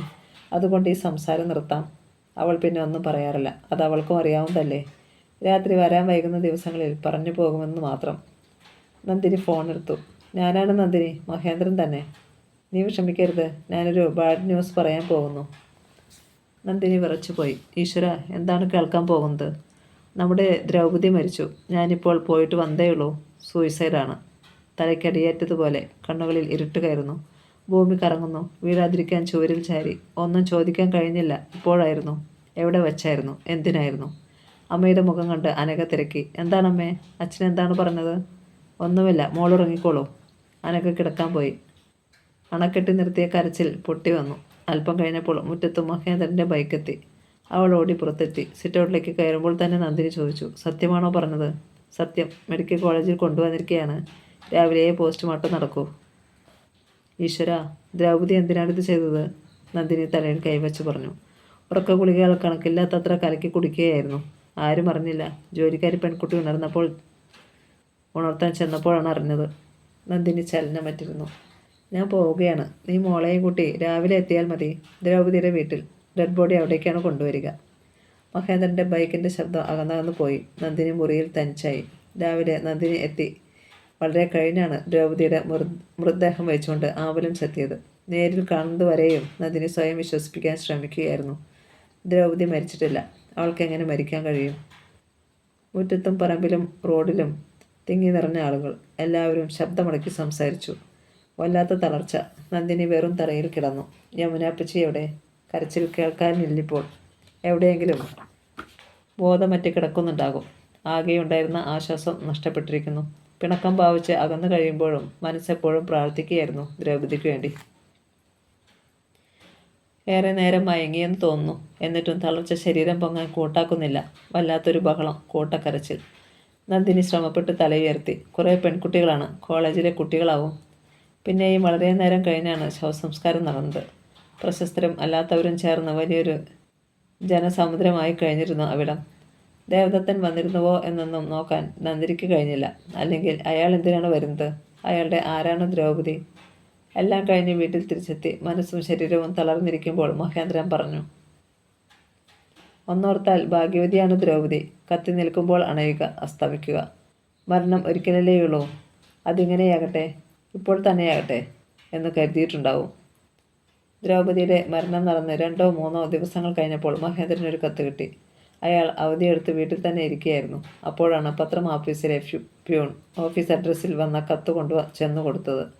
പ്രിയപ്പെട്ട മഹേന്ദ്രൻ, ദ്രൗപദി യാത്ര പറയുകയാണ്. ഒരുപാട് നാളായി ഒന്നിനും പോകാറില്ല, പങ്കെടുക്കാറുമില്ല. സാഹചര്യം അങ്ങനെയായിപ്പോയി. പക്ഷേ മഹേന്ദ്രൻ പറഞ്ഞാൽ അനുസരിക്കാതിരിക്കാൻ പറ്റില്ല. അതുകൊണ്ട് വരണമെന്നുണ്ടായിരുന്നു. എന്തു ചെയ്യാം, വാക്കു പാലിക്കാൻ കഴിയുന്നില്ല. ബുദ്ധിമുട്ടുണ്ടാക്കുന്നതിന് മാപ്പ്. നന്ദിനിക്കും അനഘയ്ക്കും അന്വേഷണം. സ്നേഹപൂർവ്വം ദ്രൗപദി. ദ്രൗപദിയുടെ കത്ത് അത് മഹേന്ദ്രൻ്റെ കയ്യിലിരുന്ന് വിറച്ചു. ഈ കഥ ഇവിടെ പൂർണ്ണമാകുന്നു.